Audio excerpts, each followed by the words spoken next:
Start करते हैं।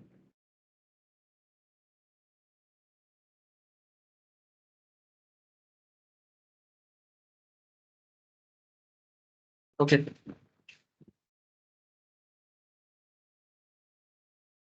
तो बेसिकली फाइनेंशियल मैनेजमेंट का क्लास है। Good evening to all of you. अच्छा देखो, एफएम के अंदर हम लोग ना अभी लेवरेज एंड कैपिटल स्ट्रक्चर में डिस्कशन कर रहे हैं। और उसमें लेवरेज एंड कैपिटल स्ट्रक्चर के अंदर लेवरेज में रिसेंटली मैंने कुछ क्लास भी करवाया। और उसमें लेवरेज रिलेटेड कुछ क्वेश्चंस भी प्रैक्टिस भी किया। कॉन्सेप्ट तो क्लियर हुआ ही है पहले। उसके बाद क्वेश्चन आंसर भी हुआ है। अब कुछ क्वेश्चन आंसर होमवर्क के लिए भी दिया हुआ है। और फिर कैपिटल स्ट्रक्चर स्टार्ट करना है मुझे। ठीक है, एक काम करते हैं, पहले होमवर्क डिस्कस कर लेते हैं। ठीक है, जो क्वेश्चन मैंने दिया था वो होमवर्क में डिस्कस करता हूँ। जो लोग प्रीवियस क्लास नहीं किया है वो भी क्वेश्चन को मेरे साथ साथ पढ़े, एटलीस्ट थोड़ा बहुत इसको आइडिया हो। अगर आइडिया नहीं है तो बैकअप ले लेना सर। और एक बार लेवरेज को घर पे कंप्लीट करना, कोई डाउट हो तो पूछना मुझे। ठीक है, चलो मैं स्क्रीन शेयर करता हूँ और चालू हो जाता हूँ।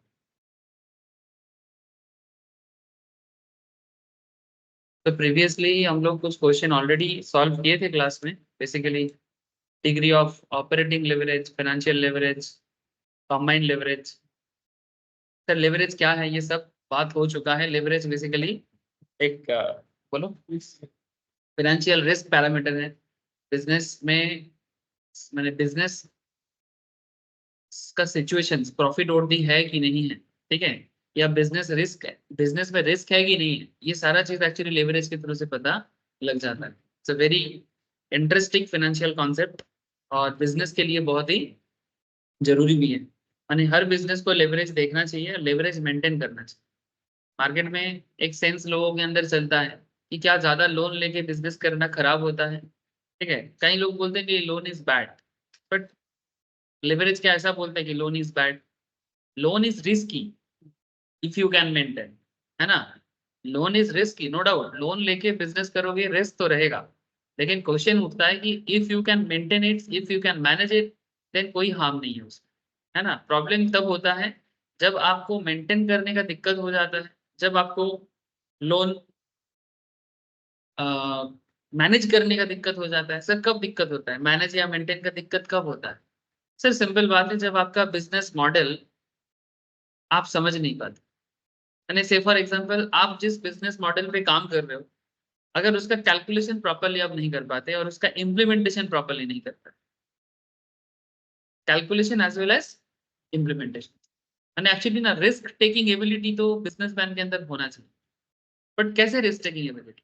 मैंने सपोज तुमको पता है कि आगे खाई है या गड्ढा है, तो क्या जानबूझ के गड्ढा में कूद जाओगे? हाँ, पहले देखोगे, नापोगे कि क्या गड्ढा कूदने लायक है कि नहीं है ना। क्या कूद गड्ढा में जंप लगाने के बाद क्या मैं जिंदा रहूंगा कि नहीं रहूंगा, है ना। तो नापो तोलो, फिर जाके रिस्क उठाओ। तो बेसिकली लिवरेज यही चीज हमें सिखाता है ना। आप लोगों को मैंने बहुत एग्जांपल करवाया, जेट एयरवेज का एग्जांपल दिया, है ना, रिसेंटली नरेश गोयल उसका क्या हालत हुआ। बिग बाजार किशोर बियानी का एग्जांपल दिया कि किस तरह से फाइनेंस को मैनेज ना करने के कारण आज उनको बिजनेस से हाथ धोना पड़ा, मैंने बेसिकली बिजनेस को शट डाउन करके घर जाना पड़ा, है ना सर। से और भी एग्जांपल्स हो सकता है, बट एग्जांपल तो चलता रहेगा। कॉन्सेप्ट में और क्वेश्चन आंसर पे ध्यान देना चाहिए।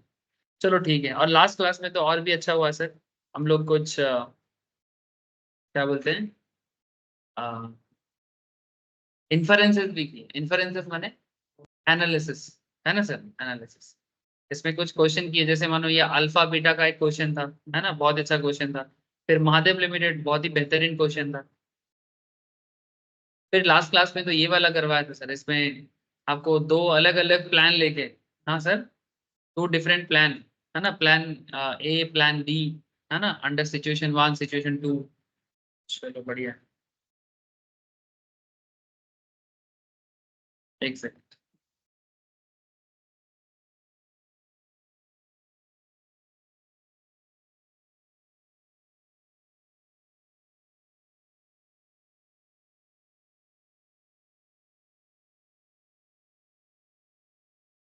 ठीक है सर, तो जो हो गया ठीक है, जो नहीं हुआ उसको करते हैं।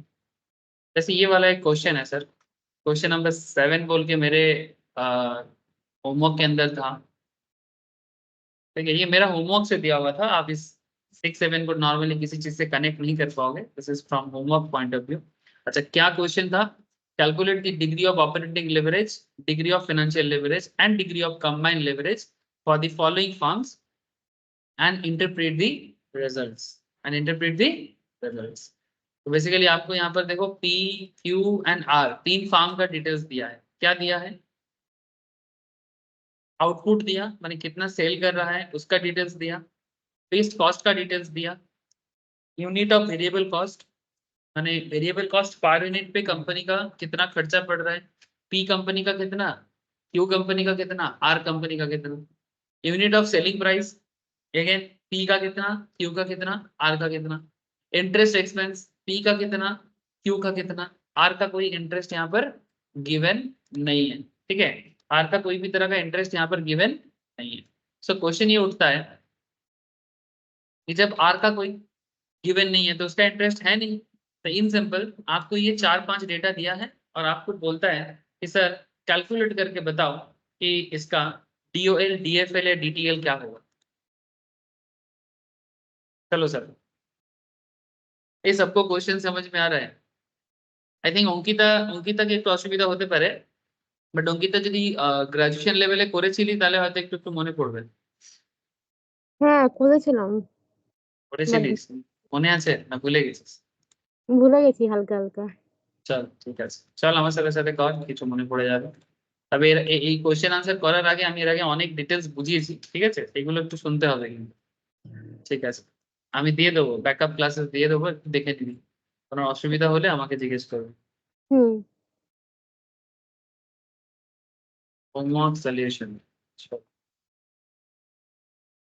सर एक काम करिए, पर्टिकुलर लिखिए, पी का एक कॉलम बनाइए, firm P, firm Q and firm R, P Q R. Sir देखो, इसमें सबसे पहले जो गिवन रहेगा ना, जो आपको समझ में आएगा आप उसको पुट कर लेना। ठीक है, बेसिकली हम लोग क्या करते हैं आप लोगों को पता ही है ना सर, हम लोग एक्चुअली क्या करते हैं, एक्चुअल में डिफरेंट कंपनीज का डिटेल्स निकालते हैं। मैंने basically in real life situations, से फॉर एग्जांपल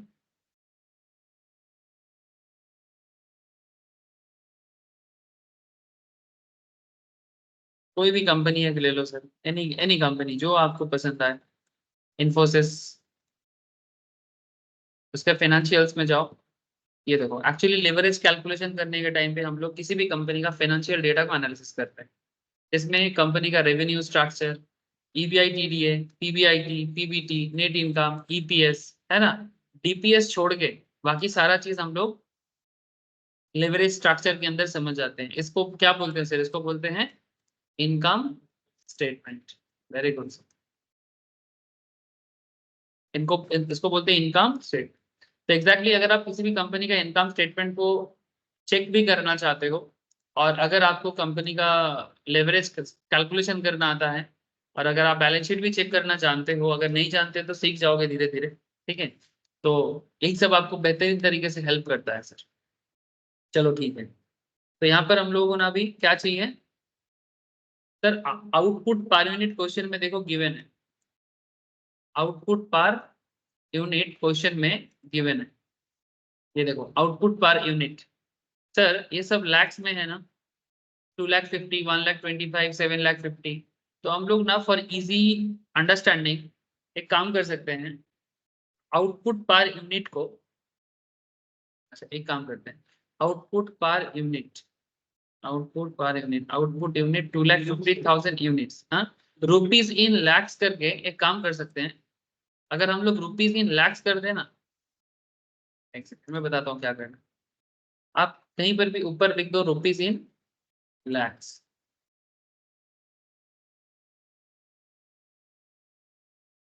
अगर आप यहाँ पर इन लैक्स लिख देते हो ना तीनों में, तो फिर आप यहाँ पर 2,50,000 को, ठीक है, 2,50,000 को,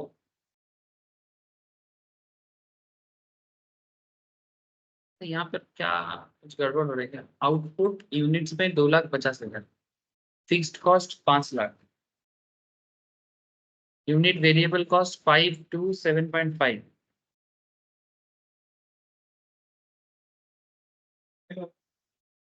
हाँ, वही टोटल आउटपुट ही तो निकालना है सर। आउटपुट मिल जाएगा कंट्रीब्यूशन, फिक्स्ड कॉस्ट, ईबीआईटी। देखो एक्चुअली हमें क्या चाहिए, कंट्रीब्यूशन चाहिए, ईबीआईटी चाहिए, पीबीटी चाहिए, है ना। सो अगर आउटपुट पता है 2.5 लाख का है और फिक्स्ड कॉस्ट 5 लाख का है, सेल प्राइस 7.5 लाख, 7 लाख, 7.5 टका, 7 टका, 10 टका, इंटरेस्ट एक्सपेंस 75,000, 25,000। तो अच्छा, मैं एक चीज गड़बड़ कर रहा हूँ। यहाँ पर सेल का डेटा गिवन है, वेरिएबल कॉस्ट का गिवन है। सेल्स लेस वेरिएबल कॉस्ट क्या मिलता है? कंट्रीब्यूशन ना।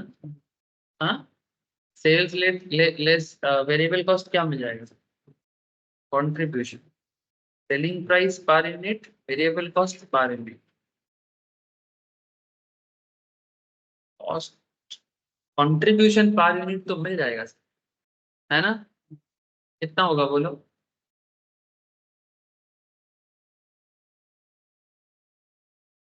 सेलिंग प्राइस से अगर आप वेरिएबल कॉस्ट को माइनस करते हो, वी नो दैट, ये सब बात पहले भी हुआ है।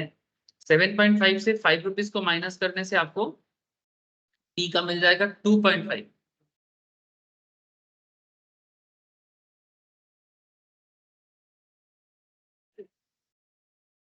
Chartered accountancy, stock market, chartered accountancy, stock market, ये सब क्लास आपने किसे जाना चाहिए?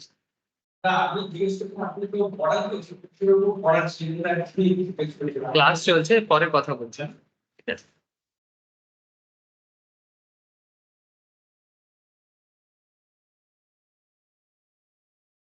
Curious. He is very curious. He can't control his eagerness. इतना eager है कि भाई क्लास को बंद करके ही पूछना है इनको। ठीक है sir, selling price per unit दिया हुआ है, वेरिएबल कॉस्ट पर यूनिट दिया हुआ है। ठीक है, तो 7.5 से अगर आप 5 को माइनस करते हो, ठीक है, तो आपको मिल जाता है 2.5। तो बेसिकली 2.5 वेरी गुड सर। तो एक काम करो, मैं यहाँ पर थोड़ा सा मेरे से मिस्टेक नहीं बोलूंगा, प्रेजेंटेशन को थोड़ा सा सिंपल कर देते हैं। जो डेटा मिल रहा है उसको पुट कर देते हैं। आप एक काम कर सकते हो, कंट्रीब्यूशन पर यूनिट,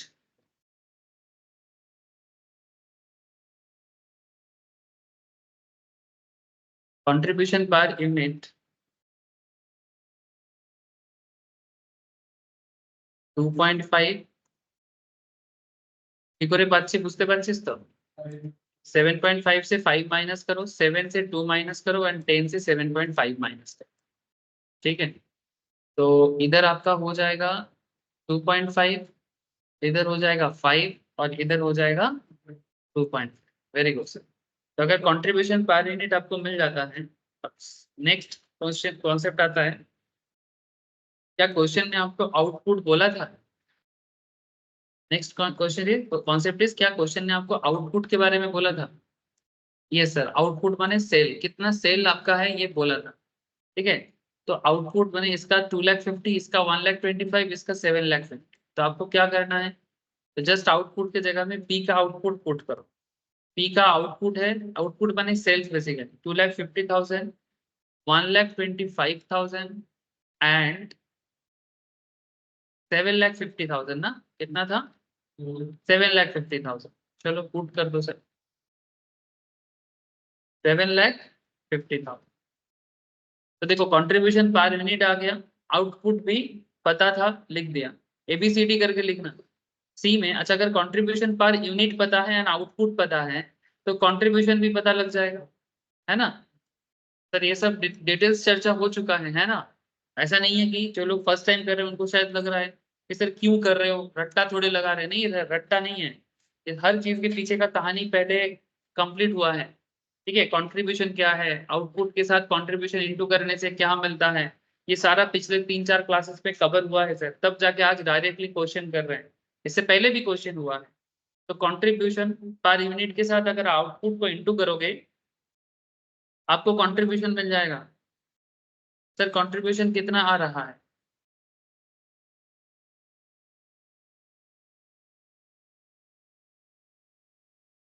छह लाख 25,000 ना, 6,25,000। अच्छा 1,25,000 के साथ भी आ जाएगा 6,25,000, देखो तो। और थर्ड वाला केस में कितना आ जाएगा?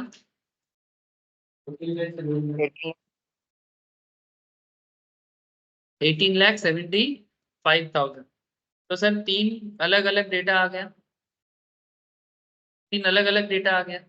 तो 2.5, 2,50,000 के साथ 2.5, कंट्रीब्यूशन 6,25,000, इधर आ गया 1,25,000 इंटू 5 और इधर हो गया 7.5 इंटू 2.5। तो basically what is contribution? Contribution कैसे मतलब क्या होता है?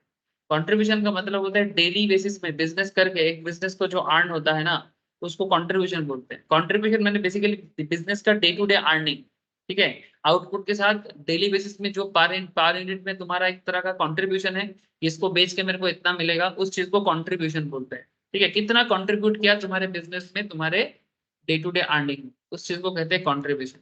और इसी कंट्रीब्यूशन को जब हम लोग ऑपरेटिंग फिक्स कॉस्ट से माइनस कर देंगे, क्या कर देंगे सर? ऑपरेटिंग फिक्स कॉस्ट से माइनस कर देंगे, contribution less operating fix cost, क्या मिलेगा सर? ऑपरेटिंग फिक्स कॉस्ट कहाँ है? यस गिवन है सर, ये देखो 5 लाख, 2.5 लाख, 10 लाख। चलो पुट करो सर। ऑपरेटिंग फिक्स कॉस्ट हो जाएगा 5 लाख, 2.5 लाख और 2,50,000 एंड 10 लाख। सर अब कंट्रीब्यूशन से इस फिक्स कॉस्ट को माइनस करो, कंट्रीब्यूशन से फिक्स कॉस्ट को माइनस करने से आपको मिल जाता है EBIT, EBIT earning before interest and tax. देखो सर ये अगर हम मार्केट में, जब हम लोग स्टॉक मार्केट फंडामेंटल्स या फाइनेंशियल मैनेजमेंट का जब हायर वर्जन पढ़ते हैं ना, तो इस पे कंपनी एनालिसिस करने के टाइम पे भी सेम काम करना पड़ता है। किसी भी कंपनी का इनकम स्टेटमेंट को चेक करना है, उसके रेवेन्यू का डेटा रहता है, रेवेन्यू से कॉस्ट को माइनस करके आपको EBITDA मिलता है। और EBITDA माने earning before interest tax depreciation and amortisation से जब हम लोग डिप्रिसिएशन को माइनस करते हैं तो PBIT मिलता है। ठीक है, तो बेसिकली ये जो रेवेन्यू से तुमने यहाँ पर कॉस्ट को माइनस किया ना, ये सारा फिक्स कॉस्ट था। ठीक है, तो रेवेन्यू माइनस सेल्स लेस माने बेसिकली ये रेवेन्यू हो गया कंट्रीब्यूशन से, फिक्स कॉस्ट माइनस किया तो आपको मिला प्रॉफिट। और इसमें कौन सा प्रॉफिट का बात कर रहे हैं? इसमें डिप्रिसिएशन एमोर्टाइजेशन को भी लिया गया है। हमारे क्वेश्चन में डिप्रिसिएशन एमोर्टाइजेशन का डेटा दिया नहीं है तो हम लोग उसको इग्नोर कर रहे हैं। और इस डिप्रिसिएशन एमोर्टाइजेशन अगर रहता तो उसको लेना पड़ता, और फिर वहां से इंटरेस्ट को माइनस करके, सॉरी डिप्रिसिएशन को माइनस करके यहाँ पर दिखा रहा है PBIT। PBIT का दूसरा नाम क्या है? EBIT। और फिर इस EBIT से इंटरेस्ट को माइनस करके मिलता है PBT, और फिर PBT से प्रॉफिट बिफोर टैक्स है, टैक्स माइनस करके मिलता है नेट इनकम, और फिर नेट इनकम को divided by number of share से डिवाइड करके मिलता है अर्निंग पर शेयर। ठीक है, ये है जर्नी। तो ये किसी भी ओरिजिनल कंपनी का काम करो या फिर क्वेश्चन आंसर के लिए एग्जाम के लिए रेडी होता हो, बात तो सेम ही है सर। ठीक है, तो यहाँ पर EBIT earning before interest and tax, question में EBIT कितना हो जाएगा? माइनस करो, कैसे मिलेगा? Contribution minus fix cost, bracket में देख सकते हो C माइनस D करके मिलेगा, C माइनस D करके मिलेगा। तो C माइनस D करके कितना मिल रहा है?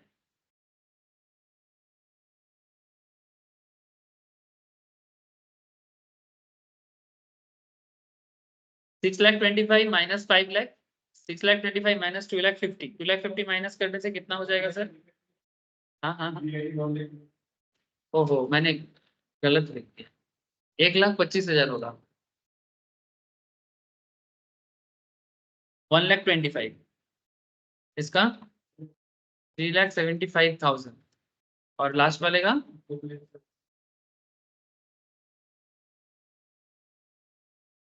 ये मैंने डेटा सही लिखा है, 18,75,000, हाँ ठीक ही लिखा है। ये इतना छोटा लिख दिया, ये कितना है? 10 लाख ना, मेरे को लग रहा है कि वो बहुत बड़ा अमाउंट है। अच्छा, तो यहाँ पर 18,75,000 से 10 लाख माइनस करने से कत हो? 8,75,000। Thank you sir. अच्छा, तो EBIT मिल गया सर, तो ABCDE ईबीआईटी जैसे मिल जाता है, फिर एफ में आ जाता है सर इंटरेस्ट एक्सपेंस। क्या मिल जाएगा sir? Interest expense. Sir interest expense के बारे में क्वेश्चन में कुछ बोला है क्या? यस बोला है। कितना अच्छा क्वेश्चन है, सब बोल दिया है। हम लोगों को बस आंख लगा के ढूंढना है मैग्नीफाइंग ग्लास से। इंटरेस्ट एक्सपेंस पी का दिया, क्यू का दिया। सर आर ने क्या किया? सर आर का लोन नहीं होगा। इंटरेस्ट तभी होता है जब लोन होता है, लोन नहीं है तो इंटरेस्ट। हाँ, मैंने बेसिकली नहीं, बूटस्ट्रैप बिजनेस उसको नहीं बोलते जिसका लोन नहीं है, उसको नहीं। बूटस्ट्रैप बिजनेस माने जो बेसिकली कोई बाहर वाला इन्वेस्टर का पैसा नहीं लिया, या हाँ कोई बाहर का इन्वेस्टर का पैसा नहीं लिया है, लोन भी नहीं लिया है। ठीक है, मैंने बेसिकली वो वैल्यू क्रिएट करते करते बिजनेस को डेवलप किया है। लोन ले सकता है, लोन लेने में दिक्कत नहीं है, बट किसी बाहर के इन्वेस्टर का पैसा नहीं ले। आपने अपने बिजनेस में ही वैल्यूएशन कर, उसको बोलते हैं बूट स्ट्रैपिंग।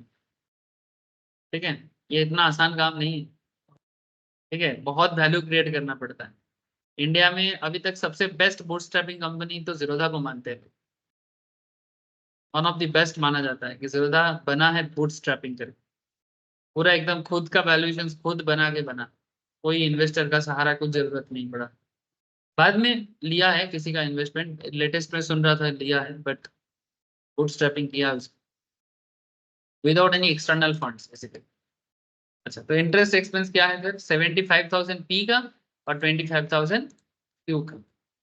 तो एक काम करो, इसमें दे दो 75,000, इसमें दे दो 25,000, इसमें दे दो dash G P B T. Sir तो जब हम लोग ये कर रहे हैं कि इंटरेस्ट एक्सपेंस से, इंटरेस्ट एक्सपेंस अगर ईबीआईटी से माइनस करते हैं, ईबीआईटी माइनस इंटरेस्ट एक्सपेंस, तो क्या मिलता है? ईबीआईटी माइनस इंटरेस्ट एक्सपेंस करने से क्या मिलता है sir? PBT. Very good sir, profit before tax. तो यहाँ पर आप कर सकते हो ई माइनस एफ। तो 1,25,000 से 75,000 माइनस करो,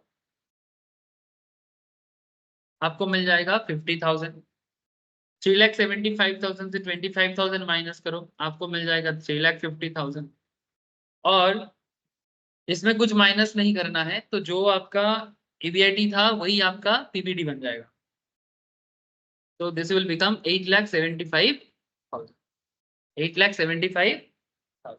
ठीक है, तो E F G H. Sir अब क्या है ना, लेवरेज कैलकुलेट करने के लिए जो जरूरी इंफॉर्मेशन है सारा आपको मिल गया। आपको बेसिकली इंटरेस्ट का कंट्रीब्यूशन का डेटा चाहिए होता है, ईबीआईटी का डेटा चाहिए होता है, पीबीटी का डेटा चाहिए होता है। If you know the contribution, अगर आपको कंट्रीब्यूशन पता हो, अगर आपको ईबीआईटी पता हो, और अगर आपको पीबीटी पता हो, तो आपको डीओएल डीएफएल डीटीएल निकालने में कोई नहीं रोक सकता, है ना? कोई नहीं रोक सकता। तो DOL, DOL degree of operating leverage, माने बेसिकली ऑपरेटिंग लेवरेज क्या बताता है सर? क्या बिजनेस अपना फिक्स्ड एक्सपेंस को, ठीक है, से फॉर एग्जांपल बिजनेस का रेंट, बिजनेस का डिप्रिसिएशन, क्या इसको रीपे करने का ताकत रख रहा है? अगर बिजनेस अपना रेंट, अपना एसेट का डिप्रिसिएशन को रीपे करने का ताकत रख पाते हैं, तो आप मानेंगे कि बिजनेस का ऑपरेटिंग लेवरेज पॉजिटिव है। अगर उतना करने में भी बिजनेस को दिक्कत हो रहा है, तो फिर आप यह मानोगे कि बिजनेस ऑपरेटिंग रिस्क हालत में चल रहा है। समझ में आ रहा है सर? तो degree of operating leverage C by E करके आता है। सी बाई ई माने, सी में क्या है सर? सी में है कंट्रीब्यूशन और ई में है EBIT. So contribution by EBIT, contribution by EBIT, ये कैलकुलेशन का फॉर्मूला है सर। फॉर्मूला क्या फर्स्ट टाइम बोल रहे हैं? नहीं सर, इससे पहले पिछले 3-4 क्लासेस में लेवरेज का फॉर्मूला जनरेशन कैसे हुआ है वो भी बता के रखा है सर। ये फॉर्मूला मतलब ऐसे नहीं कि आसमान से टपका और खजूर पे लटका, फॉर्मूला बना कैसे है वो भी बता के रखा गया सर। रट्टा लगाने का सिर्फ बात नहीं है, रट्टा बाद में लगाना, समझ के। तो degree of operating leverage contribution by EBIT कितना हो जाता है सर? ये ऑनलाइन वाले कोई कुछ जवाब नहीं दे रहे। सनन, नील, सौमन्यता, दर्श, अभिजीत, अंकिता, अंकिता হয়তো একটু অসুবিধা হবে। दर्श का भी आई थिंक बहुत मिस करता है एफएम क्लास। गोपाल गोपाल बहुत लेट ज्वाइन किया। Sir actually I was in train. तुम ट्रेन में हो, वाह, वापस आ रहे हो, नो आई वाह। Was, yes sir I am coming back. Okay sir, okay, very good sir, very good. ठीक है, ये इसको बोलते हैं जोश। पढ़ने का जोश इतना है कि ट्रेन में लौटते लौटते पढ़ रहा है। अब जब तक इंटरनेट है पढ़ेगा। मोदी जी को बोलो कि मोबाइल में, ट्रेन के अंदर एकदम अनइंटरप्टेड पावर चाहिए नेट का, वाईफाई वाईफाई लगा। वाईफाई। कि जियो गूगल को, फाइबर। हाँ जियो फाइबर ट्रेन के अंदर चाहिए, ये जरूरी है। ये गूगल का एक निकला था जब स्टेशन के अंदर, अभी पता नहीं चलता है कि मेरे को तो, मैं तो कभी चला नहीं पाता। वो इलॉन मस्क का वो है ना, जो स्पेस से नेट देता है, वो भी उस तरीके का कुछ करना है। हाँ उस तरीके का गूगल का था, उसको तो जैसे हावड़ा स्टेशन में मिलता था। सर आप सर आधा घंटा के लिए वाईफाई है रेलवे स्टेशन में। आधा घंटा के लिए वाईफाई है, अच्छा। उसके बाद फिर से साइन इन करना पड़ेगा। अब ट्रेन में भी हो जाएगा, तुम देखो अगला 5 साल में क्या क्या होता है, तुम देखो। मैं मजाक नहीं कर रहा हूँ, जिस तरह का हाँ रास्ता सर। बनाया नितिन गडकरी ने, रोड बनाया सर, 16 लेन रोड, देख के लगेगा कि जब चाइना में हूं। इतना डेवलप रोड बनाया, ठीक है। वो कहाँ पर इतना, sir? I think may be Maharashtra में बनाया, महाराष्ट्र में या फिर गुड़गांव साइड में कहीं तो होगा। 16 लेन का रोड, कम से कम 200 किलोमीटर का रास्ता, ऐसे, हाँ हाईवे, ऐसा ऐसा रोड बना रहा है ना, देख के, है ना। डेवलपमेंट अगर ना भी आना चाहता है ना, रोड देख के आ जाएगा, भाई इतना अच्छा रोड है, हम डेवलपमेंट का आएंगे। ट्रेन में भी देखो ना, अब धीरे धीरे कितना सुंदर, मैंने अभी धीरे धीरे थर्ड एसी, क्या बोलते हैं, एसी में भी इकोनॉमिक आ गया। अब भारत में नॉन एसी वाला ट्रेन होगा ही नहीं, नॉन एसी ट्रेन रहेगा ही नहीं, मैंने स्पेशली में नॉर्मल स्लीपर क्लास बंद हो जाएगा धीरे धीरे। यही तो दर्शाता है ना। और इंटरेस्टिंगली एक चीज मैं आपको बताता हूँ कि आज से 10-15 ईयर्स बैक, 20 ईयर्स बैक, जब ट्रेन का टिकट कोई काटता था ना, सबसे बिजी होता था स्लीपर वाला, स्लीपर बॉगी सबसे बिजी, मैंने सबसे ज्यादा टिकट में वही, उसी में सबसे ज्यादा प्रॉब्लम होता था। आजकल मैं देखता हूँ कि सबसे ज्यादा वेटिंग लिस्ट जल्दी होता है थर्ड एसी में। इसका मतलब एक चीज पता चल रहा है कि स्लीपर से वेट, थर्ड एसी में जाने का संख्या बढ़ गया। तो इससे ये पता चलता है कि इंडिया का लोगों का एवरेज इनकम का ग्रोथ हुआ है, कि बंदा एसी में जाने वाला लोगों का संख्या बढ़ गया है कॉम्पेयर टू स्लीपर डब्बा, मैंने ऑलमोस्ट सेम बराबर में आ चुका है। अब आप यस बोलोगे, सर यू आर राइट। ठीक है, yes sir you are right, ठीक है। अब इससे क्या पता चलता है, पहले के जमाने में एसी का टिकट सर ऐसे भी लिमिटेड होता था, और एसी का टिकट ऐसा नहीं कि वेटिंग लिस्ट बहुत होता था, लेकिन आजकल एसी का टिकट में वेटिंग लिस्ट लंबा दिखेगा कॉम्पेयर टू स्लीपर पर। इसीलिए तो रेलवे ने सोचा कि अगर एसी के टिकट में रेलवे इतना जल्दी वेटिंग लिस्ट होता है, तो क्यों ना एक इकोनॉमी एसी बनाया जाए, है ना। अब बहुत सारे रेल में तो लागू हो गया है। यही इसी से दर्शाता है, मतलब डेवलपमेंट हो रहा है कि नहीं हो रहा है ना। और रास्ते में निकल के नारा लगा के बताने का जरूरत नहीं है, ठीक है। कुछ चीजें ना कॉमन सेंस में भी पता चलता है, और रेलवे से ज्यादा कॉमन सेंस और कुछ नहीं है। क्योंकि इंडिया कहाँ चलता है, रेल में चलता है, ठीक है। रेल को देखो पता लग जाएगा। डीओएल आ गया सर, कंट्रीब्यूशन बाई ईवीआईटी, कितना आंसर आया बोलो, पी का कितना हुआ, हाँ हाय 5, वेरी गुड सर, पी का आंसर है 5। एक सेकंड, अच्छा क्यू का 1.67 1.67, सर आर का 2.143 2.14, ठीक है सर।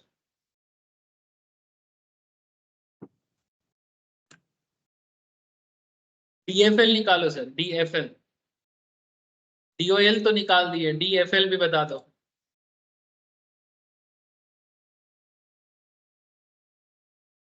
डीएफएल का फॉर्मूला क्या है रवि, बोलो।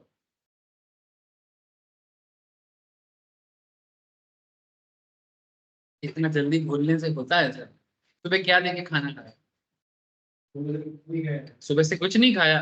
क्या बात कर रहे हैं?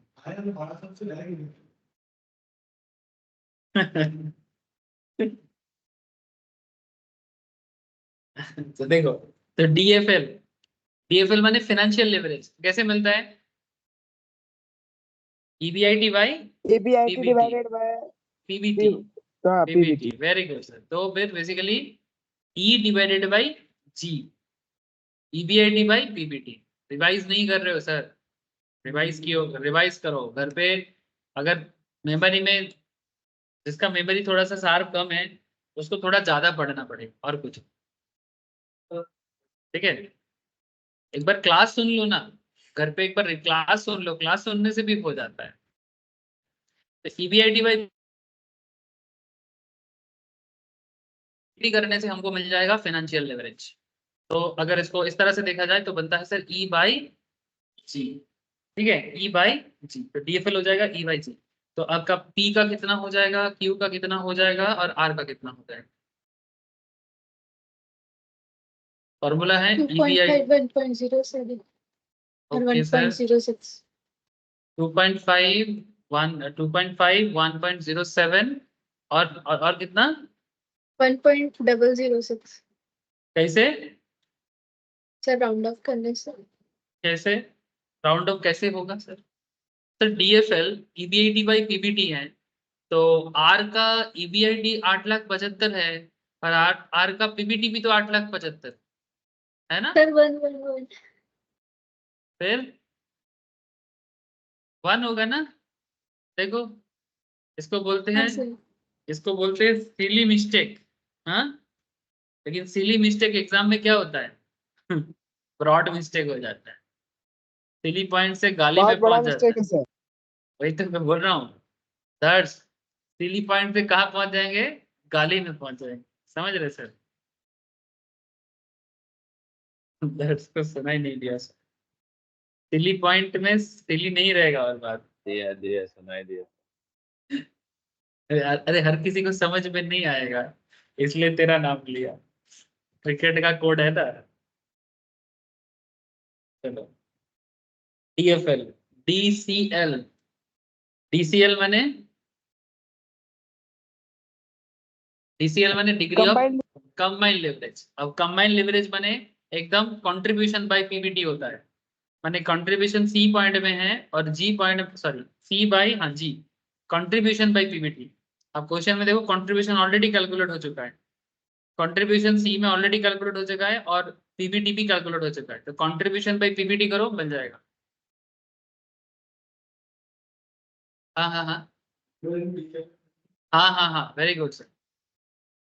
अच्छा, जिसको फॉर्मूला याद रखने में तकलीफ होता है, ठीक है, जिसको फॉर्मूला याद रखने में तकलीफ होता है, उनके लिए एक बहुत सुविधा वाला बात है कि अगर आपको डीटीएल पूछा है, मैंने degree of combined leverage question पूछता है, so then what you need to do है सर, आपको बस इतना करना है कि डीओएल और डीएफएल निकाल लो और दोनों को इंटू कर दो, तो भी बात सेम है, ठीक है? माने नॉर्मली फॉर्मूला है sir contribution by PBT, but if you forget this formula then there is a shortcut, but that is also okay। DOL into DFL करने से भी आपको सेम जवाब मिलता है, ठीक है? ठीक है, DOL into DFL करने से भी, माने 2.5 into 5 करने से भी आपको आंसर आ जाएगा। अच्छा बोलो कितना है P का? 12.5। Q का 1.7 है, R का 2.14, ठीक है? बस निकल गया, यही तो काम था, ज्यादा कुछ तो बोला नहीं था। लेकिन सर क्वेश्चन में एक बात और कहा है, क्या बोलता है? फाइनेंशियल मैनेजमेंट एक ऐसा सब्जेक्ट है जो सिर्फ कैलकुलेशन करने से ही बात नहीं बनता है, आपको उसको इंटरप्रेट भी करना पड़ता है, यही इसका सबसे टफनेस है। देखो, कॉलेज लेवल में या एकेडमिक सिचुएशंस में आप बस पास होने के चक्कर में पास तो हो जाते हो, ठीक है, लेकिन वो आपको सब्जेक्ट का प्रॉब्लम सॉल्विंग स्किल्स नहीं सिखाता है ना? जैसे मैं आपको एक चीज बता दूं, मेरे को ना बचपन में बंगाली या जो भी लिटरेचर सब्जेक्ट होता है ना, जिसका जो भी लैंग्वेज, जैसे इंग्लिश, बंगाली, हिंदी, नॉर्मली हमारे इस तरफ साइड में ही तो चलता है। और जैसे मेरा बंगाली फास्ट पेपर हुआ करता था, इंग्लिश मेरा सेकंड लैंग्वेज हुआ करता, बंगाली मीडियम स्टूडेंट का भी होगा, हिंदी मीडियम का first paper Hindi, second paper English. और जो लोग इंग्लिश मीडियम वाले होते हैं उनका first paper English, second paper Hindi, Bengali, जो भी लेगा उस तरह से। अब मेरे को एक चीज ना बचपन में समझ में नहीं आया था, बट अभी जितना मैं बड़ा हुआ उतना मेरे को समझ में आया, ये जो लोग आर्टिस्ट बनता है, डायरेक्टर बनता है, म्यूजिक डायरेक्टर, में मूवी डायरेक्टर, इनको किस सब्जेक्ट में नॉलेज होना बहुत जरूरी होता है बोलो? लिटरेचर।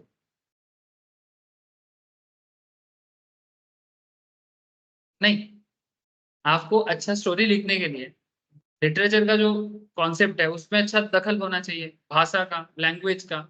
लेकिन हम लोगों को बचपन में, आप मुझे बताओ कि ऐसा कौन सा स्कूल है या कौन सा, बहुत कम मिलेगा आपको, रेयर, इंडिया में only 7% of the Indian schools जहाँ पर सारे के सारे बच्चे एम्प्लॉयबल होता है। मैंने अगर इंडिया में 100 स्कूल्स हैं, 100 स्कूल मैंने कॉलेज हैं, तो 100 में से सिर्फ 7 कॉलेज ओवरऑल है सर, 7% ओनली, जिसका स्टूडेंट या बच्चा लोग एम्प्लॉयबल है, मैंने जिनको नौकरी दिया जा सकता है कॉलेज पास करने के बाद। ये करंट सर्वे है। Only 7% of the college graduates are employable in India. 7% college students, 7% college का, मैंने कॉलेज का डेटा बता रहा है। तो मेरे को बचपन में एक प्रॉब्लम था कि भाई बंगाली पढ़ रहे हैं, हिस्ट्री पढ़ रहे हैं, तो सब बोलता था कुछ नहीं है, बस स्कूल टीचर बन सकते हो। लेकिन थोड़ी सिर्फ स्कूल टीचर बन सकता है, कंटेंट राइटर बन सकता है, ब्लॉगर बन सकता है, हाँ, मूवी डायरेक्टर बन सकता है, स्क्रिप्ट राइटर बन सकता है, लेकिन कोई बताता ही नहीं है। अगर मेरे को बोलता होता तो मैं पढ़ता, बंगाली लेके पढ़ता, ठीक है, मूवी डायरेक्टर बनता, ठीक है। मैं जस्ट एग्जाम्पल के लिए बोल रहा हूँ आपको, तो बस बोलता ही नहीं है, बंगाली है, ये तो कोई चीज नहीं है, स्टोरी है, पोइट्री है, पढ़ लो जाके, कर लो, ये ऐसा थोड़ी है। बहुत स्किल देता है ये जो नेता लोग आजकल, हाई फाई नेता लोग आए हैं, बात करता है अच्छा, जो टॉकिंग स्किल्स होते हैं ना, टॉकिंग स्किल्स भी आपको लिटरेचर से मिलता है।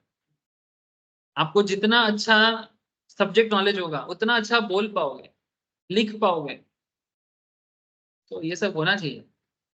वही मैं बोल रहा हूँ कि ये इंटरप्रेटिंग स्किल सिर्फ फाइनेंस में ही नहीं, कहना ये चाहता हूँ कि हर सब्जेक्ट में इंटरप्रेटिंग स्किल्स होना चाहिए।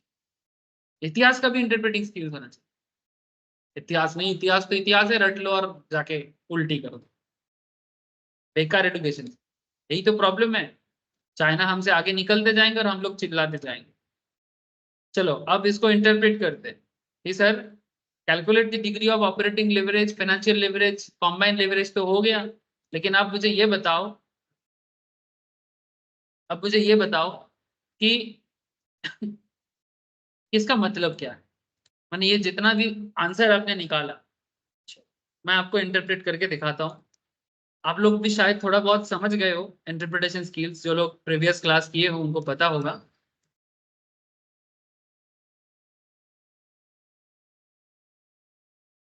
इंटरप्रिटेशन ऑफ क्वेश्चन, अच्छा ठीक है, सिर्फ इंटरप्रिटेशन, क्वेश्चन ऑफ इंटरप्रिटेशन। तो कैसे इंटरप्रेट करें? पहला point,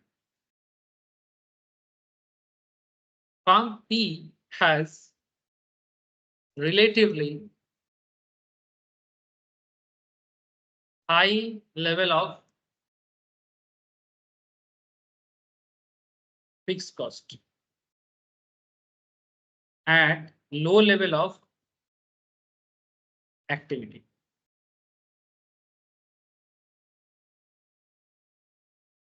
At low level of activity. Low level of activity.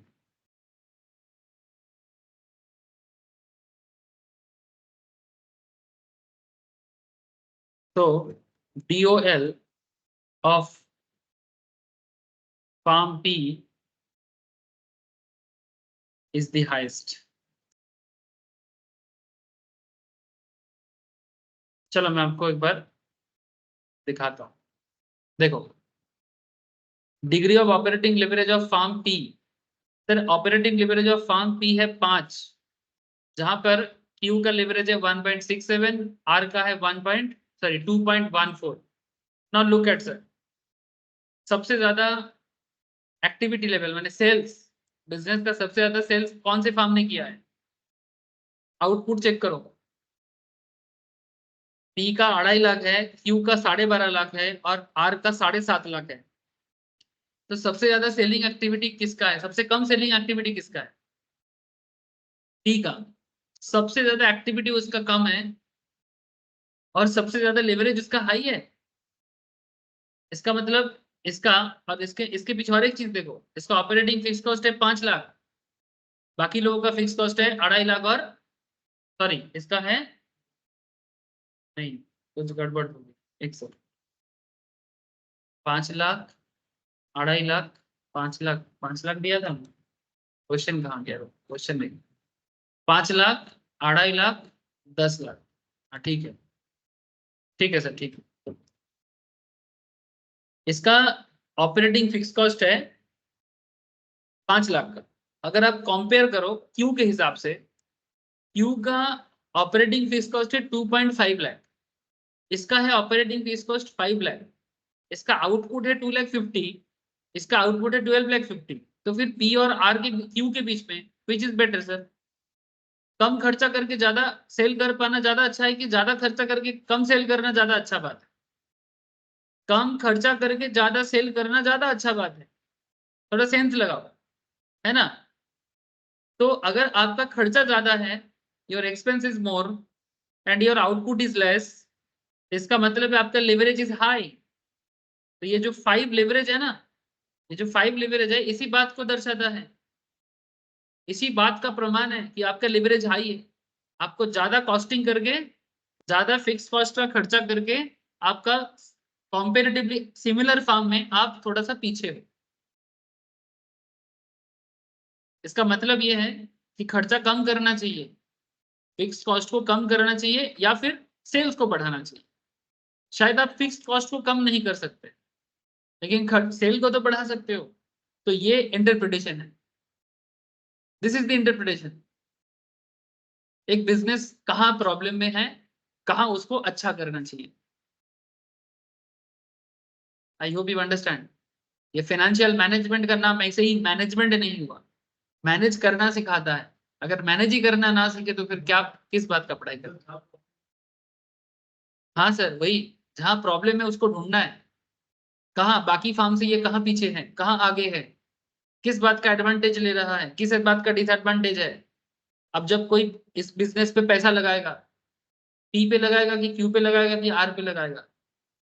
जब तुम शेयर मार्केट में सिमिलर बिजनेस पे पैसा लगाओगे, सपोज विप्रो है, टीसीएस है, इन्फोसिस है, तीन सिमिलर काइंड ऑफ बिजनेस है, तो किस पे पैसा लगाना चाहिए?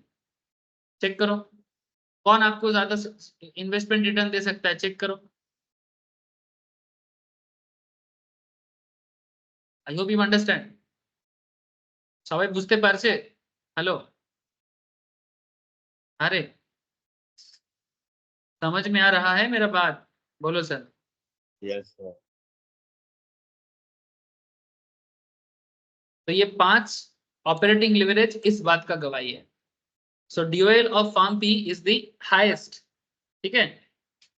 DOL of firm P is highest. अच्छा, एक कोई बात, कोई थोड़ा सा अगर तर्क देना चाहता है, तर्क इन द सेंस यानी काउंटर करना चाहता है मेरे बात को, तो वो एक चीज देख सकता है कि सर ऑपरेटिंग फिक्स कॉस्ट तो आर का सबसे ज्यादा है, सबसे ज्यादा ऑपरेटिंग फिक्स कॉस्ट तो आर का है सर, तो फिर आर का ऑपरेटिंग लिवरेज ज्यादा होना चाहिए। लेकिन आप तो बोल रहे हो पी का ज्यादा है।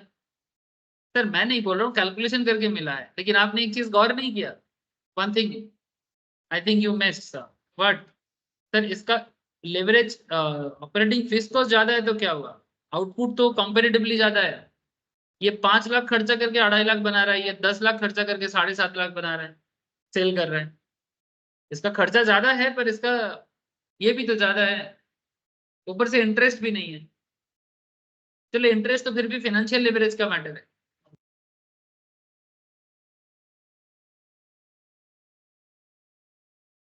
हाँ बोलो।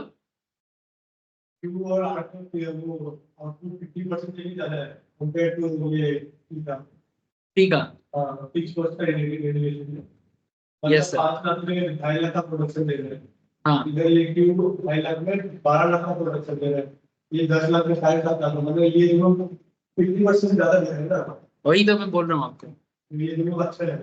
ठीक है। तो कंपेरेटिवली पी से आर अच्छा ही है ना, और वही तो इम्पैक्ट लिवरेज में भी आ रहा है, R is better than P, है ना। और देखो लिवरेज भी, ऑपरेटिंग लिवरेज भी क्या बता रहा है, 2.14, है ना। इस तरह से आप किसी भी बिजनेस को एनालिसिस कर सकते हो कि किसका कंडीशन कैसा है। Since P has highest interest expense,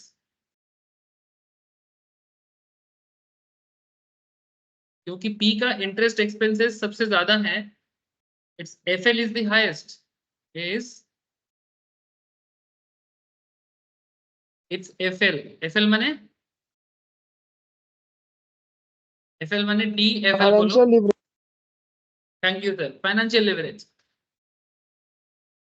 check करो, पी का फाइनेंशियल लिवरेज भी हाईएस्ट है, तीनों में से 2.5, 1.07 एंड 1, तीनों में से हाईएस्ट फाइनेंशियल लिवरेज भी पी का ही है। क्यों? क्योंकि सर इंटरेस्ट का खर्चा सबसे ज्यादा पी का है, तो जिसका लोन भी ज्यादा है इसका मतलब तो इंटरेस्ट तभी ना ज्यादा हुआ, तो जिसका इंटरेस्ट ज्यादा है उसका फाइनेंशियल लेवरेज भी ज्यादा है, तो वही बात कर रहे हैं। तो आपको सेकंड पॉइंट में इसलिए आप दिया क्या दिया, since B has highest interest expense it's DFL is highest.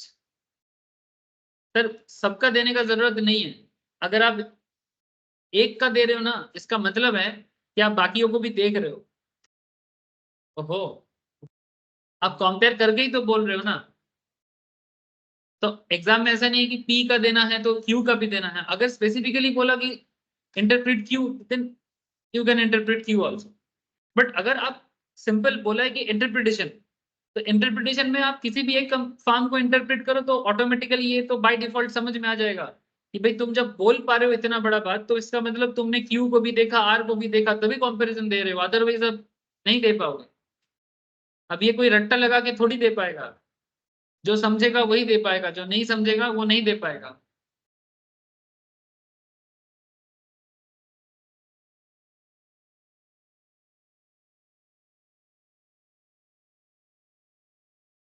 आज एक गेम देख रहा था, यूट्यूब में ही कहीं पर वायरल हुआ था। एक बाज होता है ना, बाज बाज बाज पाखी, बार्ड होता है ना सर, ईगल ईगल, ठीक है। तो ऐसे कहीं पर एक गेम होता है, जो पालतू ईगल होता है, ईगल का ओनर एक पूरा स्टेडियम में, पूरा मानो लाखों के भीड़ में स्टेडियम में लोग हैं, तो उसमें गेम में दिखा रहा था कि पूरा 1 लाख भीड़ के अंदर स्टेडियम में लोग हैं, उसके अंदर ईगल का ओनर भी है, और ईगल को एकदम स्टेडियम के ऊपर से छोड़ दिया जाएगा। और वो जो ईगल होगा उसमें कंपटीशन होता है कि बहुत सारा ईगल को छोड़ दिया जाएगा, तो जो ईगल सबसे फास्ट अपने ओनर को ढूंढ लेगा उसको फर्स्ट प्राइज मिलेगा। सोचो लाखों के भीड़ में कोई एक एक एक बर्ड अपने ओनर को ढूंढ लेगा, मजा कैसे। पहले बात तो ढूंढना ही सबसे बड़ी बात है, हम लोग तो ढूंढ ही नहीं सकते, लेकिन वो लोग ढूंढ लेता है, और जो सबसे तेज ढूंढता है, जो सबसे फास्ट ढूंढता है, उसी को विनर किया जाता है। जस्ट इमेजिन क्या पावर दिया है, और क्या ये रटने वाला बात है सर, ये प्रैक्टिस का भी मैटर है। एक तो ऊपर वाला का पावर था, एक जो उनको दिया गया है वो तो है ही, जो निशाना वो साधते हैं। इसका एक ग्रुप आप देखना, ईगल का अलग अलग टाइप का ईगल होता है, डिस्कवरी में दिखाता है जियोग्राफिक। जो पानी के अंदर मछली होता है, वो आसमान की कम से कम मानो 1000 फीट ऊंचाई से उसको देख लेता है कि इतना नीचे मछली है, पानी के नीचे कहाँ मछली है, और वहां से वो ताक लगा के 1000 फीट ऊंचाई से आके फिर वो मछली को पकड़ के चला जाता है। क्या मतलब किस लेवल का है, हम लोग तो क्या दृष्टि है उसका, निशाना क्या है। बोलते हैं ना बाज की नजर, इसीलिए बोलते हैं, हाँ ये डायलॉग है ना, बाज की नजर। सीरियसली उसके नजर के बाहर कुछ नहीं है, तो इसीलिए बाज का नजर, क्या अगर थोड़ा सा भी हम लोग कर लिया ना तो बहुत बड़ी बात है।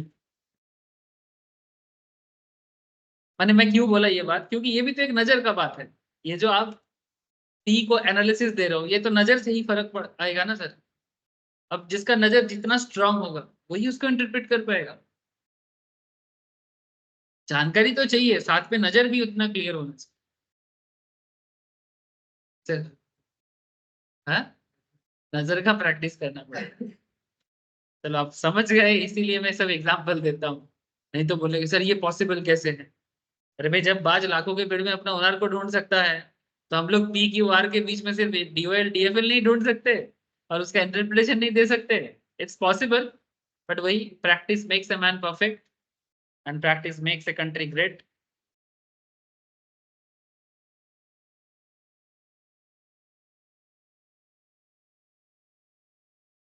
Combination of higher operating leverage, higher DOL and DFL results highest DCL of farm P। और अनदर थिंग प्रूव हो गया कि क्योंकि फार्म पी का ऑपरेटिंग लेवरेज भी हाई है, फाइनेंशियल लेवरेज भी हाई है, तो उसका कंबाइंड लेवरेज भी हाई होगा। इसीलिए कंबाइंड लेवरेज पी का है 2.12.5, क्यू का है 1.79, इसका है 2.14। सो कहीं ना कहीं पी का लेवरेज काफी हाई है। सो हाई लेवरेज होने के नाते ऐसे बिजनेस पे पैसा लगाने से पहले, इन्वेस्ट करने से पहले थोड़ा सोच समझ के, है ना, क्योंकि अगर थोड़ा सा कंट्रोल हिला, ठीक है, थोड़ा सा नजर हिला तो बहुत कुछ हिल सकता है। ठीक है, इसका मतलब ये नहीं कि ये खराब हालत में, ये रिस्क की हालत में। ठीक है, it's not a bad thing, it's a risky thing.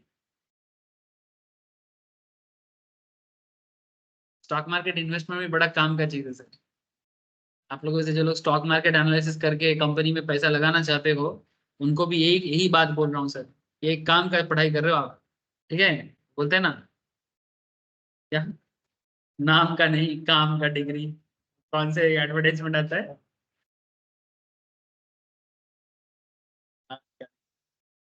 চলো এই সবাই বুঝতে পারলো, অঙ্কিতা বুঝতে পেরেছে, অঙ্কিতা বুঝতে পারলে সবাই বুঝতে পেরেছে, क्योंकि অঙ্কিতা का ये पहला एक- क्लास।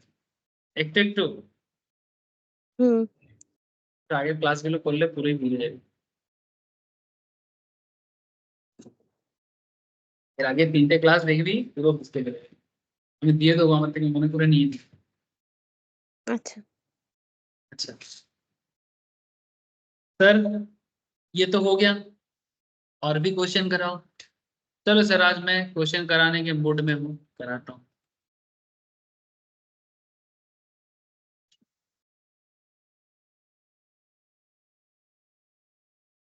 ये सब previously question previously professional exam में आया है, सीए में आया है, सीएमए में आया है, तभी ये सब क्वेश्चन इतना इंपॉर्टेंट भी मानता हूँ।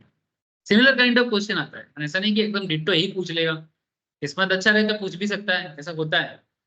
मैं जो क्वेश्चन करवाया एग्जाम के पहले, मानो किसी इसमें, वही क्वेश्चन इस बार सीएमए में हुआ है। जो क्वेश्चन करवाया सेम क्वेश्चन आ गया, इत्तेफाक है बट आ जाता है।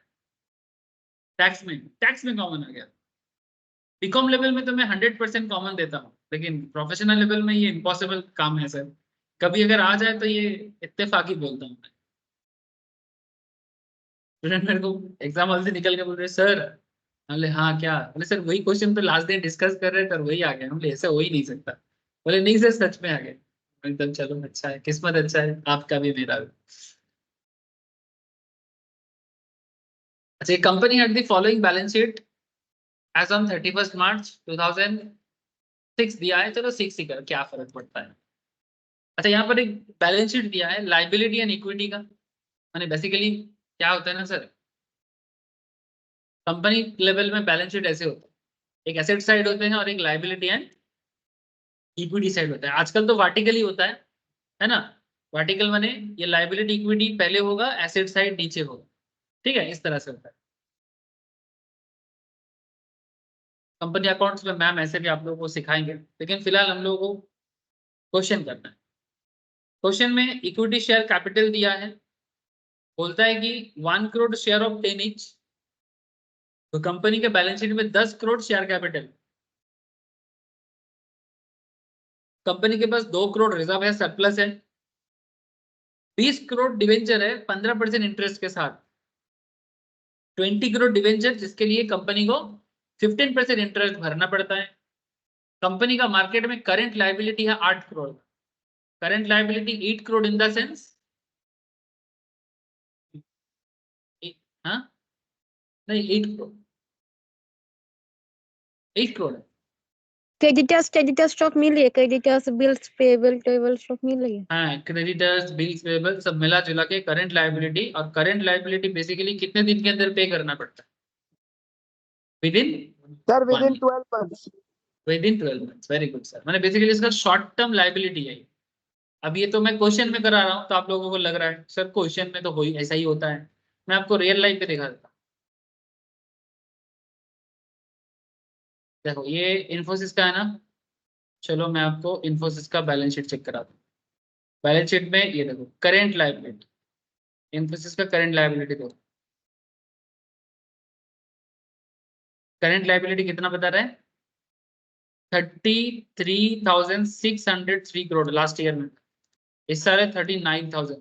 सर ऐसे एसेट भी अच्छा है इसका, करंट एसेट इज 70,881 करोड़ का, और उसके हिसाब से करंट लायबिलिटी है 39,186 करोड़। बहुत बड़ा बिजनेस है सर, है ना, one of the largest IT company in the world also. तो 39,186 करोड़ करंट लायबिलिटी है इसका, तो करंट लायबिलिटी उसी चीज को बताते हैं।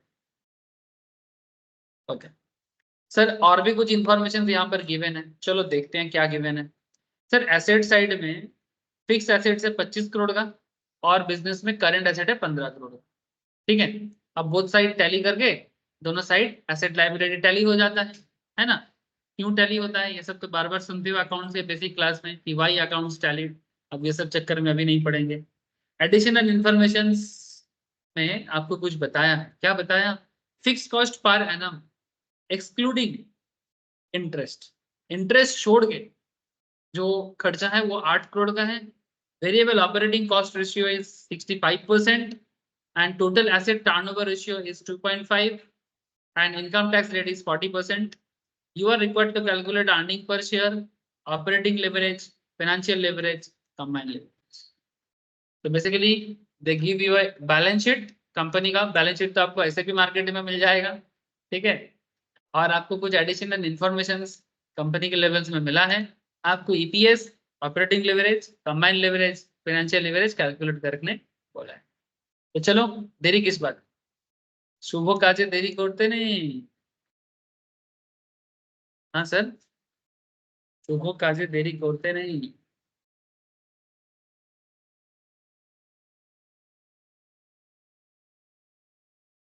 क्वेश्चन का क्या नाम दूं? कंपनी बैलेंस शीट, अच्छा ठीक है कुछ भी नाम दे दो, एग्जाम्पल बोलते देखो।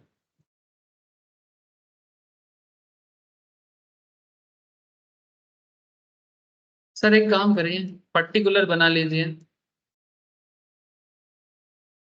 और एक एसेट का कॉलम बना लीजिए, सॉरी एसेट नहीं, अमाउंट।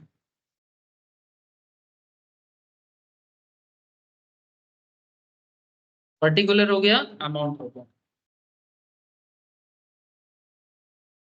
चेक करके देखो सर क्वेश्चन में सेल्स का डेटा कुछ मिलेगा क्या?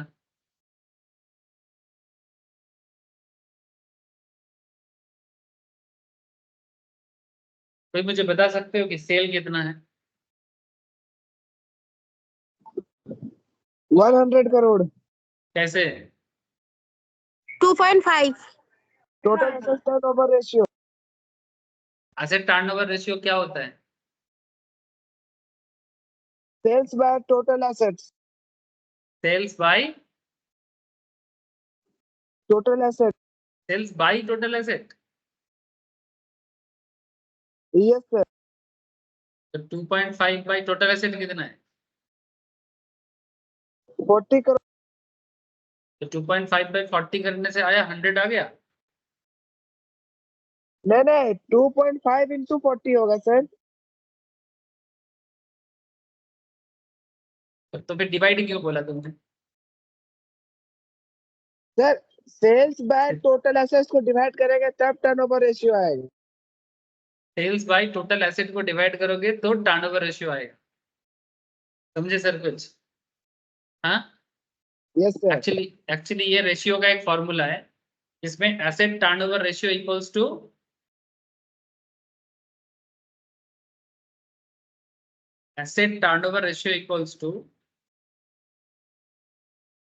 बचपन में रेशियो पढ़े थे sir, sales by yes sir. Total asset. ठीक है, सेल्स बाय टोटल एसेट यानी basically what is the meaning of this total asset turnover ratio, माने बिजनेस पे एसेट कितना है और उसके मुताबिक सेल कितना हो रहा है। ठीक है, जिसका डेटा आपको दिया है 2.5 बोलते, एसेट टर्नओवर रेशियो इज 2.5। तो if you know the sales data तो आपको सेल्स पता नहीं है ना, लेकिन आपको टोटल एसेट पता है दैट इज 40। सो सेल्स कितना हो जाएगा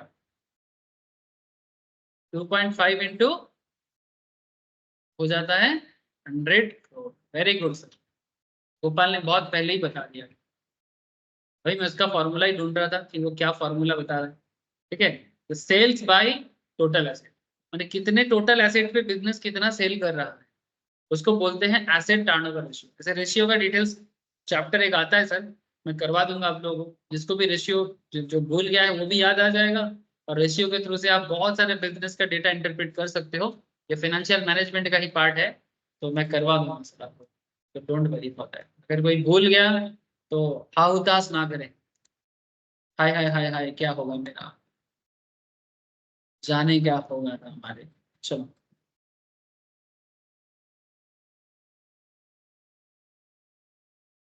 तो सर क्लास 12 में भी थोड़ा बहुत था सर। अच्छा तो 2.5 इंटू 40, ठीक है चलेगा। 2.5 इंटू 40 तो हो गया आपका 100 crore. Point B sir contribution बोलो कितना होगा?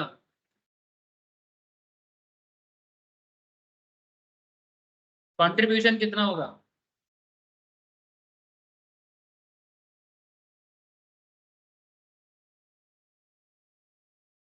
सर क्वेश्चन में देखो वेरिएबल कॉस्ट दिया है 65%। हाँ, वेरिएबल कॉस्ट दिया है 65%। तो if variable cost is 65% then what is the contribution? हाँ हाँ, तो सेल्स माइनस वेरिएबल कॉस्ट, तो वेरिएबल कॉस्ट 65 है तो फिर कंट्रीब्यूशन कितना 35 है ना। 65 ये है तो ऑटोमेटिकली सेल 100 है ना, तो फिर 100 माइनस 65 तो कितना हो जाएगा? 100 माइनस 65 तो 35 है ना, समझे कि नहीं? तो वेरिएबल कॉस्ट इज 65% तो contribution is automatically 35% because total is 100%। अगर अगर सेल 100 ना भी होता तो भी बन जाते वहां से, तो कंट्रीब्यूशन कितना हो जाएगा एट द रेट ऑफ 35%, 35। तो 35% तो 100 का 35 कितना है 35। क्वेश्चन में ऑपरेटिंग फिक्स कॉस्ट गिवन है, देखो चेक करके फिक्स कॉस्ट कितना है सर 8 करोड़। सपोर्ट करो 8। सर ए बी सी मिल गया, डी में हमें ईबीआईटी मिल जाएगा because contribution minus fix cost करके मिल जाता है ईबीआईटी। तो कंट्रीब्यूशन माइनस फिक्स कॉस्ट करके मिल जाएगा ईबीआईटी, 35 माइनस 8 करके मिल जाएगा ईबीआईटी ईबीआईटी। 27। पी माइनस सी 27। ई में कर दो इंटरेस्ट एक्सपेंस। क्वेश्चन में इंटरेस्ट एक्सपेंस गिवन है, कितना है सर इंटरेस्ट कितना है बोलो? सर 20 करोड़ का लोन लिया है। सर 15% हाँ बोलो। सर 15% डिवेंचर है जो कि 20 करोड़ का है, उसका 15% इंटरेस्ट देगा जो कि आपका होता है 3 crore. Very good sir. Sir fix cost में तो बोल दिया कि एक्सक्लूडिंग इंटरेस्ट, तो इसमें तो जो करना है तो कर दिया, लेकिन आपका इंटरेस्ट क्या है? जो आपका डिवेंचर, डिवेंचर का मतलब लोन होता है ना, डिवेंचर का मतलब लोन होता है, डिवेंचर इज अ लोन। ठीक है, अगर कोई कंपनी पब्लिक इशू करता है ना, डिवेंचर पब्लिक इशू करता है, पब्लिक से लोन लेता है, जैसे पब्लिक कंपनी को शेयर भी दे सकता है, ऐसा कंपनी पब्लिक ने कंपनी को लोन भी दे सकता है। तो इस तरह का चीज को डिवेंचर बोलते हैं। ठीक है, तो 20 करोड़ का लोन है, 15% डिवेंचर है, मैंने 15% is what, this 15% is called interest. तो 20 करोड़ एंड उसका 15% कितना हो जाएगा, 3 करोड़, है ना। Interest expense is 3 crore. Very very good sir, very good, Gopal ने एकदम सही जवाब दिया।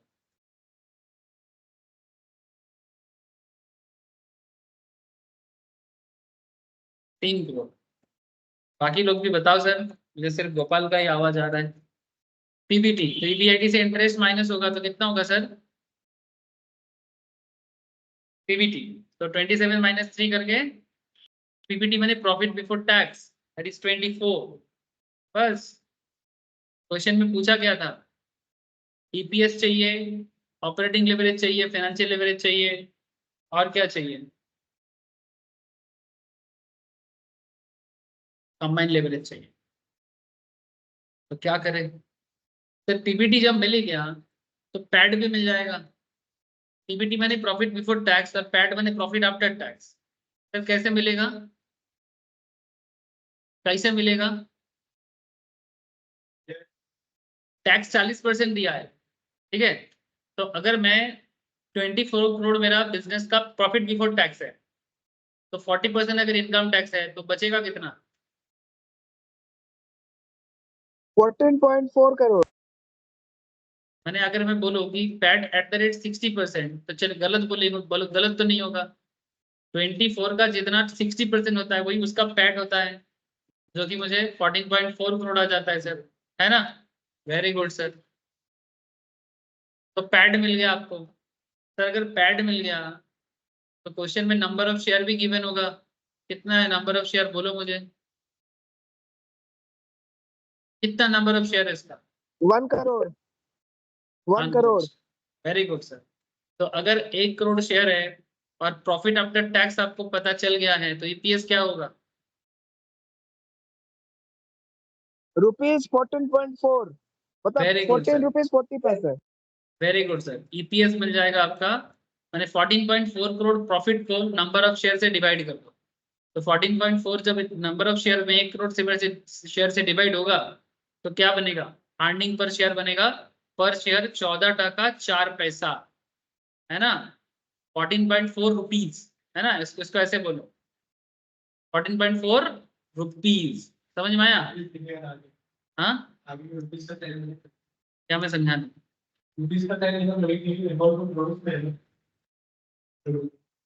हाँ, इसीलिए तो मैं बोल रहा हूँ ये रुपीज का साइन में क्यों लगा, फॉर अंडरस्टैंडिंग पर्पस। ऐसे ईपीएस 14.4 रुपीज क्यों दिया, 14 टका 4 पैसा, ये अर्निंग पर शेयर है, क्योंकि आप करोड़ से करोड़ को डिवाइड किए तो ये रुपीज पैसा में कन्वर्ट हो गया ना। 14.4 करोड़ को अगर आप 1 करोड़ से डिवाइड करते हो तो इट्स वेरी सिंपल ना, तो एक एक शेयर का दाम कितना पड़ेगा, 14 टका 40 पैसा, है ना, 14 रुपीज 40 पैसा।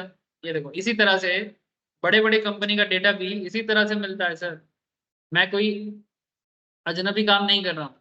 लुक एट सर, जब आप इन्फोसिस का भी डेटा चेक करोगे, ये जिस तरह से इसका ईपीएस निकला है 57.86 2022 में था, उससे पहले 52.40 था, 45.61 था, 38.70 था, ठीक है। ये अर्निंग पर शेयर भी इसी तरह से ही निकला गया है। सर अर्निंग पर शेयर जितना ज्यादा होगा कंपनी बिजनेस उतना बेहतर माना जाता है, बिजनेस उतना अच्छा माना जाता है। क्यों, क्योंकि पर शेयर अर्निंग अच्छा होगा तो शेयर होल्डर को पैसा मिलेगा, है ना, और शेयर होल्डर का ग्रोथ होगा मैंने बिजनेस अच्छा जा रहा है। कॉमन सेंस लगा, ईपीएस मिल गया, बस काम खत्म, पैसा हजम। मैंने मैंने सर हम लोग अभी एक क्वेश्चन का आंसर निकाले, बाकी 3 नहीं मिला अभी तक। Already calculated earning per share, but still operating leverage, financial leverage, combined leverage बाकी है। लेकिन आप लोगों को पता है कंट्रीब्यूशन बाय ईबीटी करो, कंट्रीब्यूशन बाय ईबीआईटी करो, कंट्रीब्यूशन आपका ईबीटी बाय पीबीटी करो और कंट्रीब्यूशन बाय पीबीटी करो, 3 फॉर्मूला है, तीनों फॉर्मूला से आंसर आ जाएगा।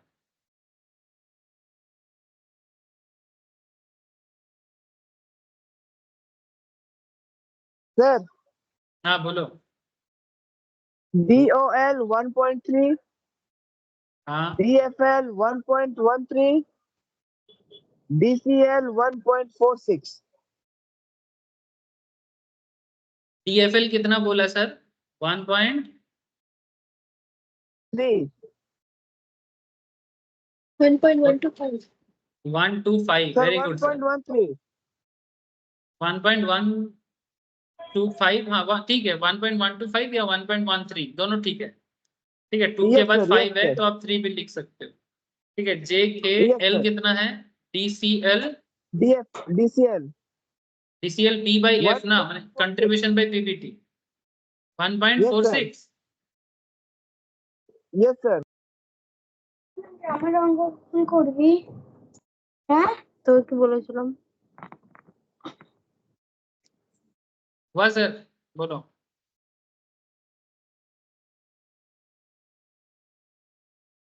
ये सबर आंसर मिले छे। देखो DOL का फॉर्मूला क्या है?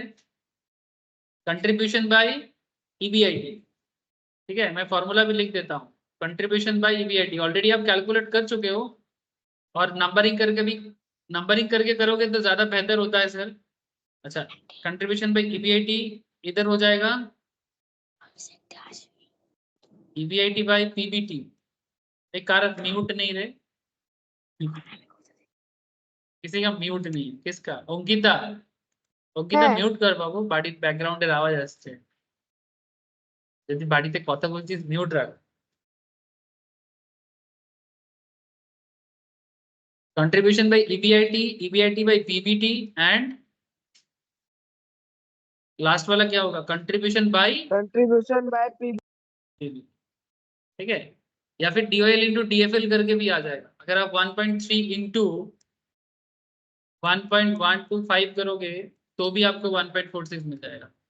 करके देखो 1.3 इंटू 1.125 1.46।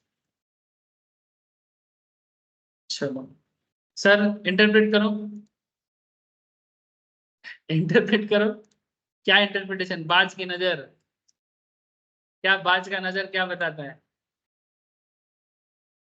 सर मैं आई से समथिंग। बोलो सर बोलो। सर यहाँ पर तो सिर्फ एक ही कंपनी के बारे में बोल रहा है। हाँ एक ही तो हम कंपनी ये है। इंटरप्रेट तो हम ये कमेंट करना चाहेंगे कि अगर 1% सेल्स में चेंज हो रहा है तो हाँ उसका उसका कंट्रीब्यूशन 1.3% से चेंज करेगा सेम डायरेक्शन में। कंट्रीब्यूशन या EBIT? EBIT sir, EBIT। EBIT और और अगर 1% चेंज करेगा सेल्स में तो उसका 1.13 चेंज करेगा प्रॉफिट बिफोर टैक्स में नहीं सेम सर डायरेक्शन। EPS में, EPS में सही जा रहे हो सर, थोड़ा सा EPS गड़बड़ होगा। हो गया। हाँ सर EPS ना। देखो मैं यही चीज तो बार बार समझाता हूँ। चलो एक कंपनी का फाइनेंशियल टारगेट क्या रहता है ये चीज प्रैक्टिकली समझ लो तो बात समझ में आ जाएगा। देखो एक बिजनेसमैन ना सरकार को टैक्स देने के लिए बिजनेस नहीं करता है कि चलो बिजनेस करते सरकार को टैक्स मिलेगा। आपको लगता है इसलिए बिजनेसमैन बिजनेस करता है? हाँ सर कोई नो भी सर। बिजनेसमैन क्या गवर्नमेंट को टैक्स देने के लिए करता है? एक्चुअली क्यों मैंने बोला क्योंकि ये अच्छा ट्राई कर रहा था इंटरप्रिटेशन का गोपाल, तो बोला कि मेरा पैड चेंज होगा तो मैंने इतना परसेंटेज सेल्स होने में मेरा इतना पैड चेंज होगा। तो पैड चेंज करना उसका मेन टारगेट है ही नहीं, है ना। तो पैड से बेसिकली आंसर का pad is just a part of the answer, लेकिन pad is not the target area. Business का टारगेट एकदम सर सेल से लेके EPS तक फैला हुआ है। रेवेन्यू माने सेल्स और अर्निंग पर शेयर माने शेयर होल्डर्स का वेल्थ, है ना। और ये रेवेन्यू को अगर तुम्हें अच्छा करना है मैंने बिजनेस प्रॉफिटेबल जा रहा है कि नहीं जा रहा है, ये इसका पहला जर्नी क्या बताता है? ऑपरेटिंग लेवरेज क्यू से लेके EBIT तक का जर्नी, मैंने सेल से लेके EBIT तक का जर्नी। ये जर्नी जो है ये पहला टारगेट होता है। और दूसरा टारगेट क्या होता है? EBIT से EPS तक का जर्नी। ठीक है तो ये दो जर्नी है। तो इसमें एक आप चेंज बताओगे कि उसका EBIT कितना चेंज होगा, DOL से बताओगे। तो बेसिकली DOL उसका EBIT का पॉजिटिव चेंज के या नेगेटिव चेंज के बारे में बताता है। और ईबीआईटी से ईपीएस का जर्नी जो है वो डीएफएल के बारे में बताता है। ठीक है, ये स्टार्टिंग लेवरेज का अगर आप स्टार्टिंग क्लास करते हो उसमें यही सब बात समझाया गया। ठीक है, कि बिजनेस का टारगेट क्या है। चलो लिखो, आपको समझ में आ जाएगा। DOL इक्वल्स टू 1.3, ये आंसर आया ना 1.3। 1.3 का मतलब क्या है? DOL 1.3 का मतलब क्या है? अंकिता কিছু বলছিস? হ্যাঁ স্যার বললাম, বুঝতে পারলাম না ওই জায়গাটা। কোন জায়গাটা বল। ওই যে যেখানে সেই আপনি ইন্টারপ্রিটেশনের ব্যাপারটা বললেন না, কোম্পানির সেই চার্টটা দেখিয়ে। আচ্ছা, এটা প্রথম ক্লাসে বুঝিয়েছিলাম। ঠিক আছে, আমি আরেকবার বুঝিয়ে দিচ্ছি। একটা বিজনেস তার জার্নি স্টার্ট করে কোথা থেকে বলতো? কিউ থেকে। কিউ মানে সেলস, ঠিক আছে। কিউ মানে এটাকে কিউ বলছি মানে কোয়ান্টিটি অফ সেলস। ফর্মুলাগুলো এইভাবে তৈরি হয়েছে, যেটাকে আমরা সাধারণ ভাষায় বলে থাকি রেভিনিউ। সাধারণ ভাষায় কি বলে থাকি? রেভিনিউ, তাই তো। হ্যাঁ একটা बिजनेस তার জার্নি স্টার্ट করে रेवेन्यू দিয়ে, মানে उसका जर्नी स्टार्ट होता है रेवेन्यू से, और उसको रेवेन्यू से कहां तक जाना पड़ता है? Earning per share. মানে আমি রেভিনিউ দিয়ে আমার জার্নি স্টার্ট করছি আর আর্নিং পার শেয়ার পর্যন্ত যাব। যদি আর্নিং পার শেয়ার ভালো হয়, শেয়ার হোল্ডাররা তাহলে আরো বেশি বিজনেসে পয়সা লাগাবে, তারা আরো ভালো করে ব্যবসা করবে।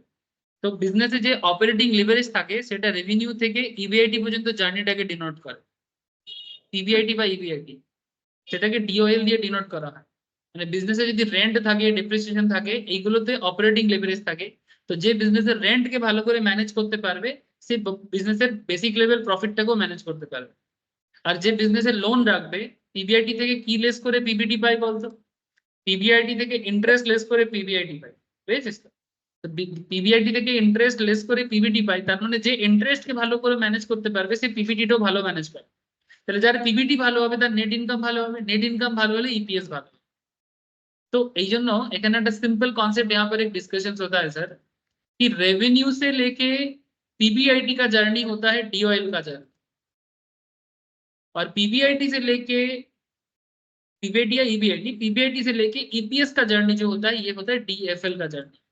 सर अगर आपको ये बात समझ में नहीं आ रहा है, इसका मतलब है, सिंपल मतलब है कि फर्स्ट 2 लेक्चर्स मिस होने से ये बात थोड़ा सा दिक्कत करेगा।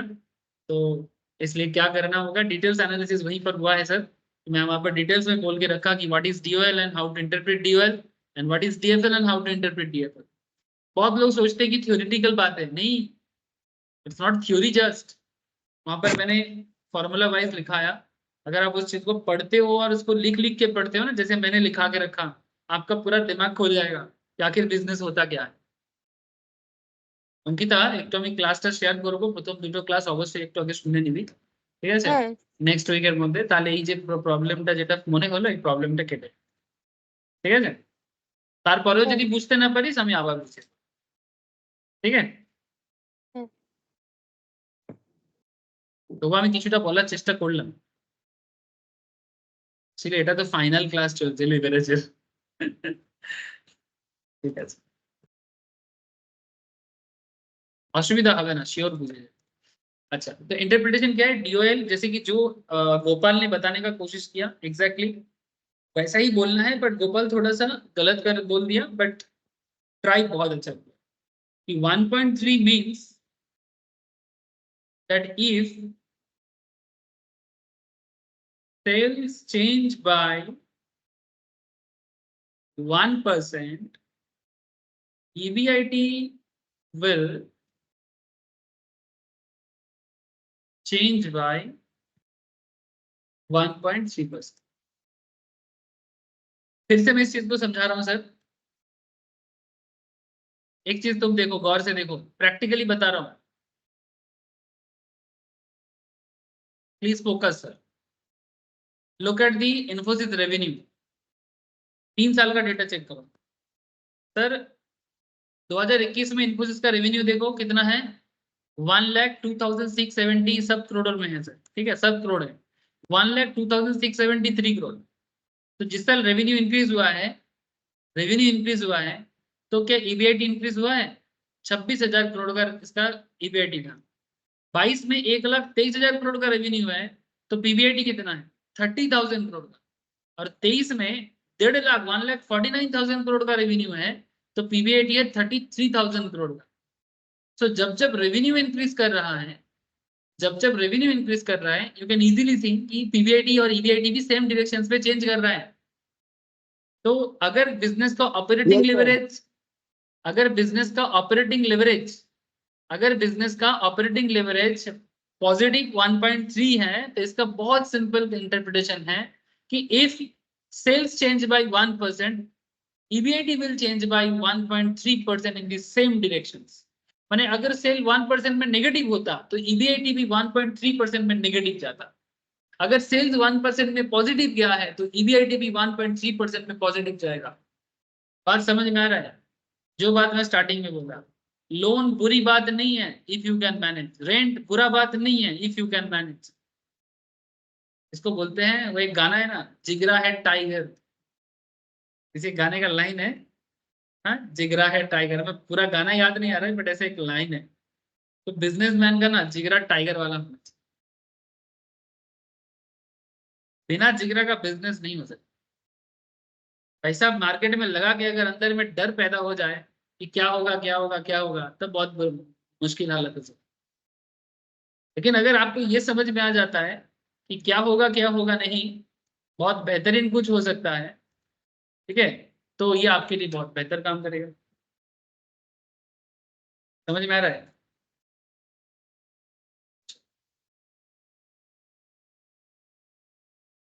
ठीक है, तो लेवरेज बिजनेस के लिए एक बहुत ही इंपॉर्टेंट हथियार है सर, बस इसको यूज करना आना चाहिए। तो परफॉर्मेंस मेजर में ये एक इंटरप्रिटेशन हो गया।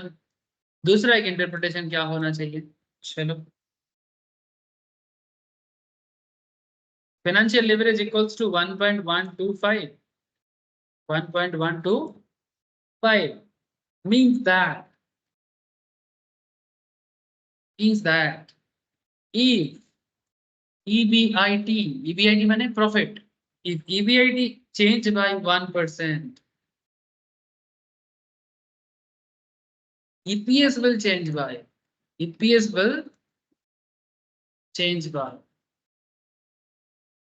1.125%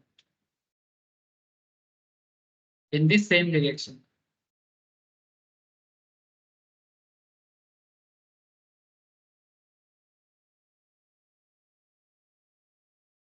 अगेन इस बात का भी आपको प्रमाण करता हूं, इस बात को भी प्रमाण कर देता हूं, प्रूफ।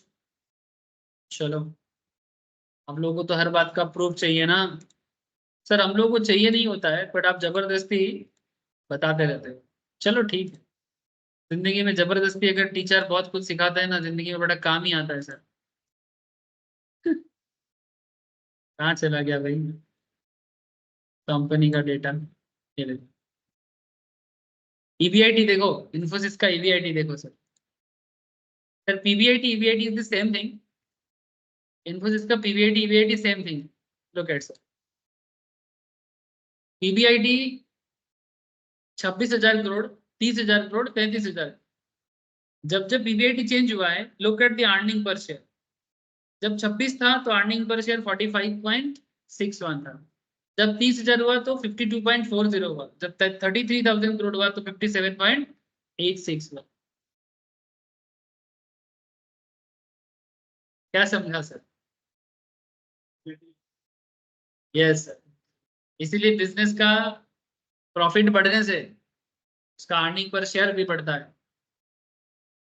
हाँ, अगर पैसा का उल्टा सीधा खर्चा कर देगा तो वो अलग बात है कि प्रॉफिट बढ़ा पर खर्चा उल्टा सीधा जगह में कर दिया, फिक्स्ड खर्चा बढ़ा दिया, लोन फालतू का ले लिया। जैसे अनिल अंबानी और मुकेश अंबानी में क्या प्रॉब्लम है? जब दोनों भाई अलग हुआ था तो कौन ज्यादा रिच था पता है? अनिल ज्यादा रिच था, मुकेश कम रिच था। अनिल वर्ल्ड का टॉप 6 रिचेस्ट पर्सन में से एक था जब दोनों भाई अलग हुआ था। वहां से अनिल ने क्या गड़बड़ किया, उसने एग्जिस्टिंग बिजनेस को बेहतर बनाने के जगह और भी नया नया बिजनेस में पैसा इन्वेस्ट कर दिया। और उसको इन्वेस्ट करने के लिए और लोन लिया। बजट जो है उसको सुधारना या फिर उसको बेसिकली एक्सप्लोर करना, उसी चीज में माथा लगाना, उसको ना करके उसने और नया नया वेंचर में माथा लगाया। इतना कुछ गड़बड़ कर दिया ना मैंने। वही मैं बोल रहा हूँ कि प्रॉफिट होना अच्छी बात है, बट प्रॉफिट मैनेज करना उससे भी बहुत इंपॉर्टेंट बात होता है। मुकेश से ज्यादा प्रॉफिट अनिल अंबानी करता था, बट आज देखो, आज मुकेश अंबानी इंडिया का रिचेस्ट है और अनिल अंबानी लिस्ट में नहीं है। दिवालिया घोषित कर दिया अपने आप को, कोर्ट भी बोल दिया। अभी उसके एसेट का वैल्यूएशन ओनली 20,000 करोड़ का रह गया है। सर 20,000 करोड़ भी तो बहुत है सर, कभी लाखों करोड़ का मालिक होता था, लाखों करोड़ों का मालिक होता था। हाँ हाँ, किसमें आया? हुंडई में। अभी उसका औकात ही रह गया हुंडई वाला। अब जो औकात रह गया रह गया, और क्या कर सकता है। मैंने अभी उसका औकात 14-15 लाख का कार का, समझ रहे हो सर। इसलिए ना मेरे को जब लगता है कि वो मैंने ज्यादा जलन होगा उस, मैंने बेसिकली पैसा होने से ना लोगों को लगता है मैं दुनिया को खरीद के रख सकता हूँ, हर चीज मेरा है। उसको डाउन टू अर्थ होना चाहिए था। ठीक है, एक्ट्रेस को शादी किया तो अपने आप को होनू समझने लगा। एक्ट्रेस भी तो बुढ़ी हो जाती है ना, आज नहीं तो कल। तो down to earthness is very important. How much beautiful you are, how much handsome you are, how much money you have, ठीक है, ये सब तो समय का खेल है। But how can you manage, इससे पता चलता है कि आपका एक्चुअल सक्सेस कहाँ जाके रुकेगा। आज क्या हो उससे भी इम्पोर्टेंट ये होता है कि आप आज को कितना अच्छे से मैनेज करते हैं। हाँ, प्रमन के साथ बात चल रहा है, देखो, ठीक है।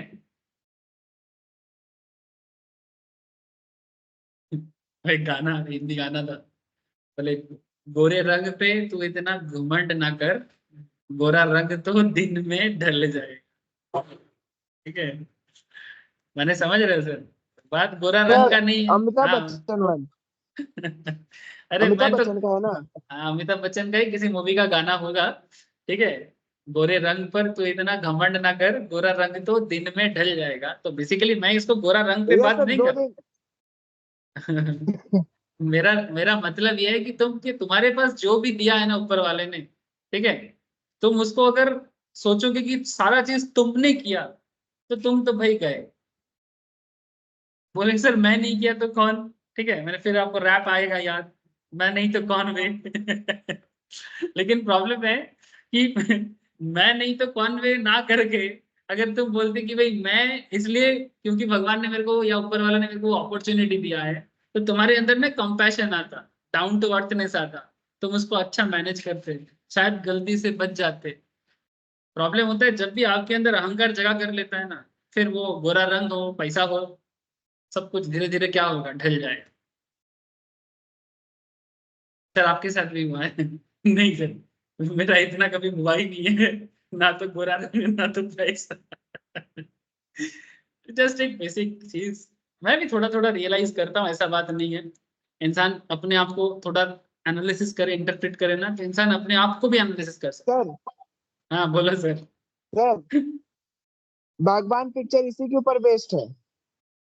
भगवान, वो बच्चन साहब का? हाँ अच्छा हाँ, उसमें उनके बच्चे लोग को लगता है कि सब कुछ वही लोग किया है, उन्हीं के पास कैपेबिलिटी था, उनके पेरेंट्स उनके लिए कुछ भी नहीं किए। अच्छा। तो लास्ट में फिर अपने पेरेंट्स के पास ही जाते हैं पैसा मांगने। वही वही चीज, वही चीज। तो फिर एफएल समझ गए जिसे, तो ये दो क्वेश्चन का इंटरप्रिटेशन। देखो मैंने बेसिकली जितना यस आप इस सर। चीज को कनेक्ट कर पाओगे ना, ठीक है, तो उतना अच्छा बात है सर। क्वेश्चन तो सॉल्व करना बड़ी बात नहीं है, लेकिन एग्जाम में आपको इंटरप्रिटेशन का भी नंबर मिलता है। आधा आधा नंबर है सॉल्यूशन का, आधा, मानो 8 नंबर है तो 4 नंबर सॉल्व का, 4 नंबर इंटरप्रिटेशन। इंटरप्रिटेशन है तो बहुत 2-3 लाइन वाला, बट बहुत दमदार होता है। कंबाइंड लेवरेज 1.46 आया था ना, means that if sales change by 1%, EPS will change by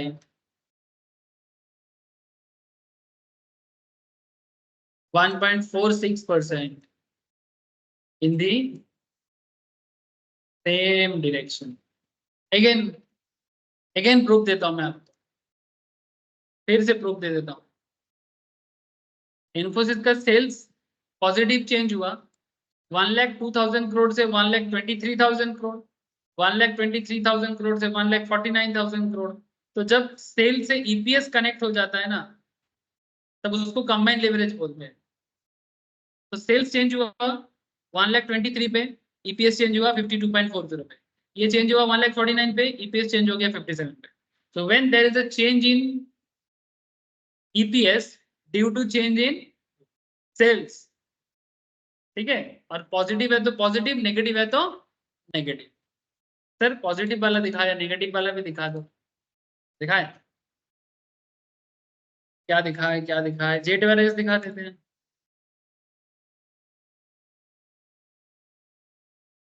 हाँ, नया कंपनी बैंकरप्टेड ये बताते हैं, IIFL का दिखाते हैं। IIFL फाइनेंस, इसका कुछ गड़बड़ हुआ था बीच में।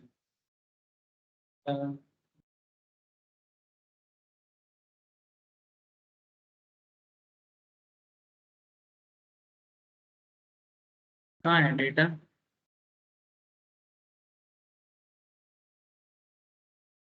ट्वेंटी 31 39 नहीं, इसका ठीक है, इसका ठीक है। IIFL का गड़बड़ एक हुआ था। इंडिया बुक्स का, इंडिया बुक्स का भी दिक्कत है। वेदांत का देखते हैं, वेदांत, वेदांत, वेदांत लिमिटेड, इसका गड़बड़ है कुछ।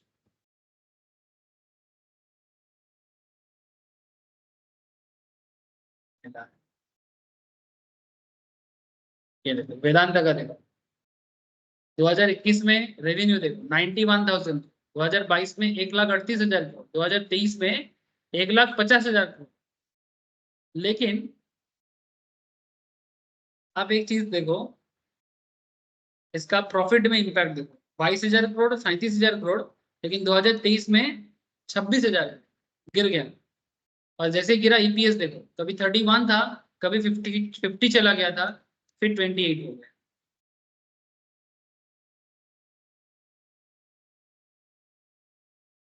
हाँ, इसका कुछ गड़बड़ हुआ, इसका एक फंडामेंटल इश्यूज है, ठीक है, इसका फंडामेंटल कुछ इश्यूज हुआ है। आप इसको चेक करोगे तो आपको मिलेगा, इसका इंटरेस्ट में भी कुछ गड़बड़ हो सकता है। ये देखो इंटरेस्ट एक्सपेंस देखो 5,210 करोड़ पे से फिर 4,700, फिर 6,225 करोड़ का इंटरेस्ट हो गया। फाइनेंशियल लेवरेज थोड़ा ज्यादा हो गया, और ऊपर से इसके शेयर में भी उस तरह का इम्पैक्ट नहीं हुआ वेदांत लिमिटेड का। कुछ केस वगैरह चल रहा है, आप चाहो तो इसका गूगल करके और थोड़ा सा डिटेल्स जानकारी ले सकते हैं। अभी 5 साल में देखो तो ये अभी बहुत ही नीचे चल रहा है हिसाब से। कभी 405 का शेयर हुआ करता था, अभी 268 का शेयर चल रहा है। और परफॉर्मेंस में भी क्या लिखा है, has not fared well amongst the low performer, seems to be overvalued versus the market average, lagging behind the market in financial growth। ठीक है, अभी रिसेंट सिचुएशन चेक कर सकते हो, मैं भी चेक नहीं किया इसके बिजनेस के बारे में, ठीक है, तो जब भी ऐसे करोगे तो आप चेक कर सकते हो।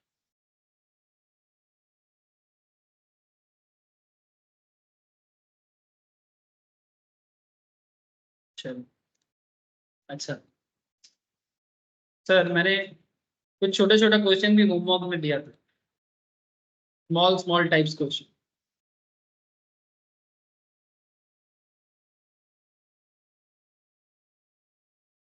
इसका बताओ मुझे, फटाफट सॉल्व करके बताओ, बहुत शॉर्ट में हो जाएगा। क्वेश्चन में ईबीआईटी गिवन है, फिक्स कॉस्ट गिवन है, ईबीटी गिवन है, कैलकुलेट कंबाइंड लेवरेज। बताओ कंबाइंड लेवरेज क्या होगा? DCL equals to what? Contribution by PBT, contribution by PBT, है ना। तो क्वेश्चन में क्या क्या अवेलेबल क्या है सर, कुछ भी तो डायरेक्टली दिया नहीं। कंट्रीब्यूशन का फॉर्मूला क्या होता है, contribution equals to EBIT plus fix cost. हाँ सर, अगर सेल्स लेस वेरिएबल कॉस्ट करके कंट्रीब्यूशन मिलता है और कंट्रीब्यूशन लेस फिक्स कॉस्ट करके अगर ईबीआईटी मिलता है, तो क्या ईबीआईटी के साथ फिक्स कॉस्ट ऐड करने से कंट्रीब्यूशन नहीं मिलेगा? और क्वेश्चन में देखो ईबीआईटी भी है, फिक्स कॉस्ट भी है, तो बैक कैलकुलेशन करके मिल जाएगा। Hello, what is the chain? Sales less variable cost equals to, 3.75 sir. Very good sir, sales less variable cost equals to contribution, और contribution less fix cost equals to EBIT. So if we can get in this way, तो automatically फिर contribution क्या हो जाएगा, fix cost plus EBIT, है ना। तो अगर आपको ईबीआईटी फिक्स कॉस्ट मिल जाता है तो ईबीआईटी कितना है, 20 लाख का, सॉरी 10 लाख का, और ये है 20 लाख का। तो आपका न्यूमरेटर हो जाता है 30 लाख का, और डिनोमिनेटर में क्या चाहिए, पीबीटी चाहिए। पीबीटी है क्या, अर्निंग बिफोर टैक्स, यही तो है प्रॉफिट बिफोर टैक्स, एक ही बात है, 8 लाख का। तो 30 lakh by 8 lakh, 3.75। Very good sir, very good sir. Yes, बोलो, कोई कुछ कह रहे हो, बोलो सर, बोलो। गोपाल, गोपाल कुछ बोल रहे हो क्या? नो सर, कैलकुलेट कर लिए 3.7। 3.75। बाकी लोगों का हो गया सर, कोई डाउट है तो बोलो।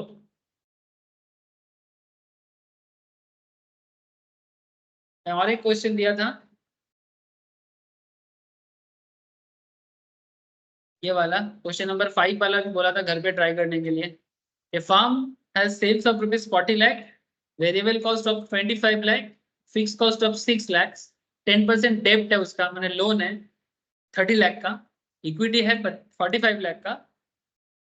Calculate operating and financial leverage, मैंने they ask you DOL and DFL. तो आपको डीओएल के लिए क्या चाहिए, डीओएल के लिए क्या चाहिए आपको, देखो आपको कंट्रीब्यूशन चाहिए। सर कंट्रीब्यूशन मिलने के लिए क्या इन्फॉर्मेशन है, सेल्स है क्या सर? हाँ सेल्स है, सेल्स 40 लाख है। वेरिएबल कॉस्ट है क्या? हाँ 25 लाख का है। तो sales less variable cost equals to contribution. तो कंट्रीब्यूशन कितना हो जाएगा, 40 लाख माइनस 25 लाख, तो हो जाता है 15 लाख। तो कंट्रीब्यूशन मिल गया 15 लाख। सर फिक्स कॉस्ट है क्या? हाँ 6 लाख का है। तो कंट्रीब्यूशन लेस फिक्स कॉस्ट करके क्या मिल जाता है, ईबीआईटी। तो ईबीआईटी क्या हो जाएगा, contribution less 15 lakh minus 6 lakh, कितना हो जाएगा, 9 लाख। हाँ सर, सर ईबीआईटी मिल गया। सर ईबीआईटी से इंटरेस्ट माइनस करके मिलता है पीबीटी। तो क्वेश्चन में इंटरेस्ट है क्या? हाँ सर, 30 लाख का 10%, तो होता है 3 लाख। 3 लाख का 10%, 3 लाख। 30 लाख का 10%, तो 3 लाख। तो 9 लाख से 3 लाख बात करो तो 6 लाख। 6 लाख क्या है आपका, ईबीटी है। ईबीटी और पीबीटी एक ही बात है बस। सर इंफॉर्मेशन, इंपॉर्टेंट इंफॉर्मेशन मिल गया हम लोगों को। कंट्रीब्यूशन बाई क्या करने से डीओएल आता है, कंट्रीब्यूशन बाई ईबीआईटी करने से। कंट्रीब्यूशन बाई ईबीआईटी, तो 15 लाख बाई 9 लाख करो, 15 लाख बाई 9 1.67. लाख। 15 बाई 9 कितना है सर, 1.67. 1.67। This is DOL. और डीएफएल के लिए क्या चाहिए, EBT, EBIT by PBT, 9 lakh और 6 lakh.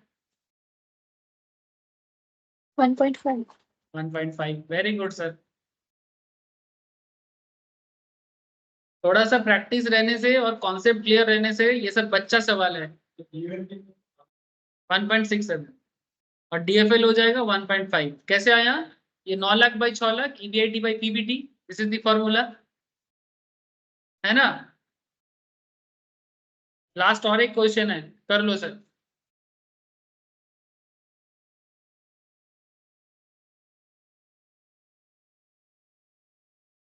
Company operates a production level of 1000 units. Company जो है वो प्रोडक्शन यूनिट चला रहे, 1000 यूनिट का प्रोडक्शन कर रहे हैं। Contribution is 60 per unit, operating leverage is 6। अच्छा, क्वेश्चन में डीओएल दे दिया, कंबाइंड लेवरेज डीसीएल दे दिया 24, सरकार का टैक्स है 30%, what would be it's earning after tax, PAT चाहिए आपको।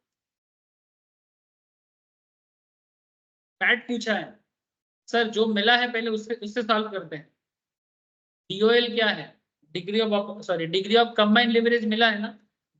DCL, तो DCL क्या है, कंट्रीब्यूशन बाय PBT। तो क्या कंट्रीब्यूशन पता है सर, हाँ 60 है ना, कंट्रीब्यूशन इज 60। अच्छा 60 तो यूनिट का है, प्रोडक्शन कितना है 1000 का, तो 60 इंटू 1000 करने से कितना आ जाएगा 60,000। और PBT कितना है पता नहीं। अच्छा DCL कितना है 24, so 24 into 60,000 by PBT, what is the PBT now? PBT कितना हो जाएगा 60K by 24, 60,000 by 24 ना, 2500 PBT होगा कि नहीं चेक करो एक बार। 60,000 डिवाइडेड बाई 24 करो,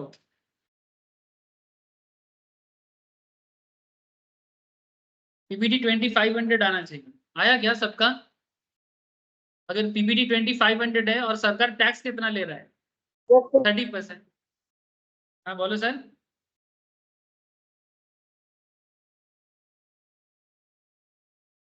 2500 into 1 आ गया, 2500 into 1 minus tax, 1 minus tax बने 30% सरकार टैक्स ले रहा है, तो 1 माइनस 0.3 तो 0.7, तो 2500 into 0.7 कत হচ্ছে 1750।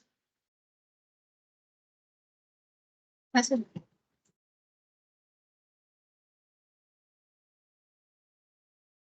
बस ये होगा आंसर।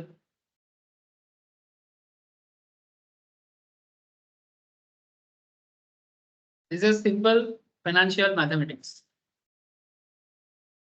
थोड़ा सा माथा लगाना होता है, ज्यादा नहीं, थोड़ा सा लगाने से आंसर आ जाता है और एग्जाम में 2 नंबर 3 नंबर सिक्योर भी हो जाता है। ठीक है,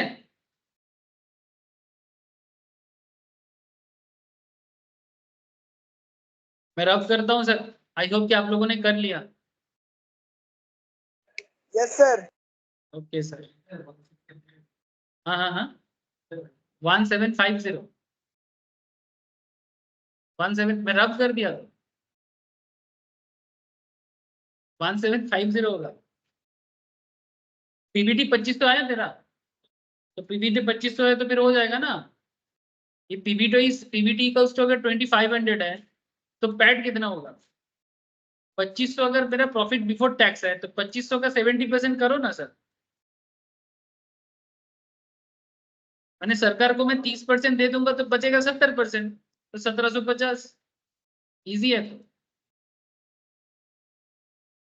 ठीक है, तो सर आई होप कि लेवरेज आपको क्लैरिटी दिया। लेवरेज रिलेटेड सारा टॉपिक मैंने कवर किया, और कुछ करने का भी जरूरत नहीं है। जहां भी जो भी क्वेश्चन मिले मैथ से, जहां से मिले ट्राई कर सकते हो। नेक्स्ट टॉपिक में स्टार्ट करूंगा कैपिटल स्ट्रक्चर। ठीक है, नेक्स्ट टॉपिक स्टार्ट करूंगा नेक्स्ट वीक, कैपिटल स्ट्रक्चर। अगर किसी ने लेवरेज नहीं किया, अभी तक पूरा नहीं हुआ, तो लेवरेज का क्लास अगर हो सके तो मेरे से लिंक लेके कर लो एक बार, क्योंकि कैपिटल स्ट्रक्चर में लेवरेज का हल्का हल्का सेंस जरूरत पड़ेगा। पूरा नहीं चाहिए बट हल्का सा जरूरत पड़ सकता है, यानी पता रहने से अच्छा होता है। ठीक है, तो फिर आज इतना ही है। कोई होमवर्क और मैं नहीं दे रहा हूँ, अगर होगा तो दे भी सकता हूँ, पता नहीं दे भी सकता हूँ।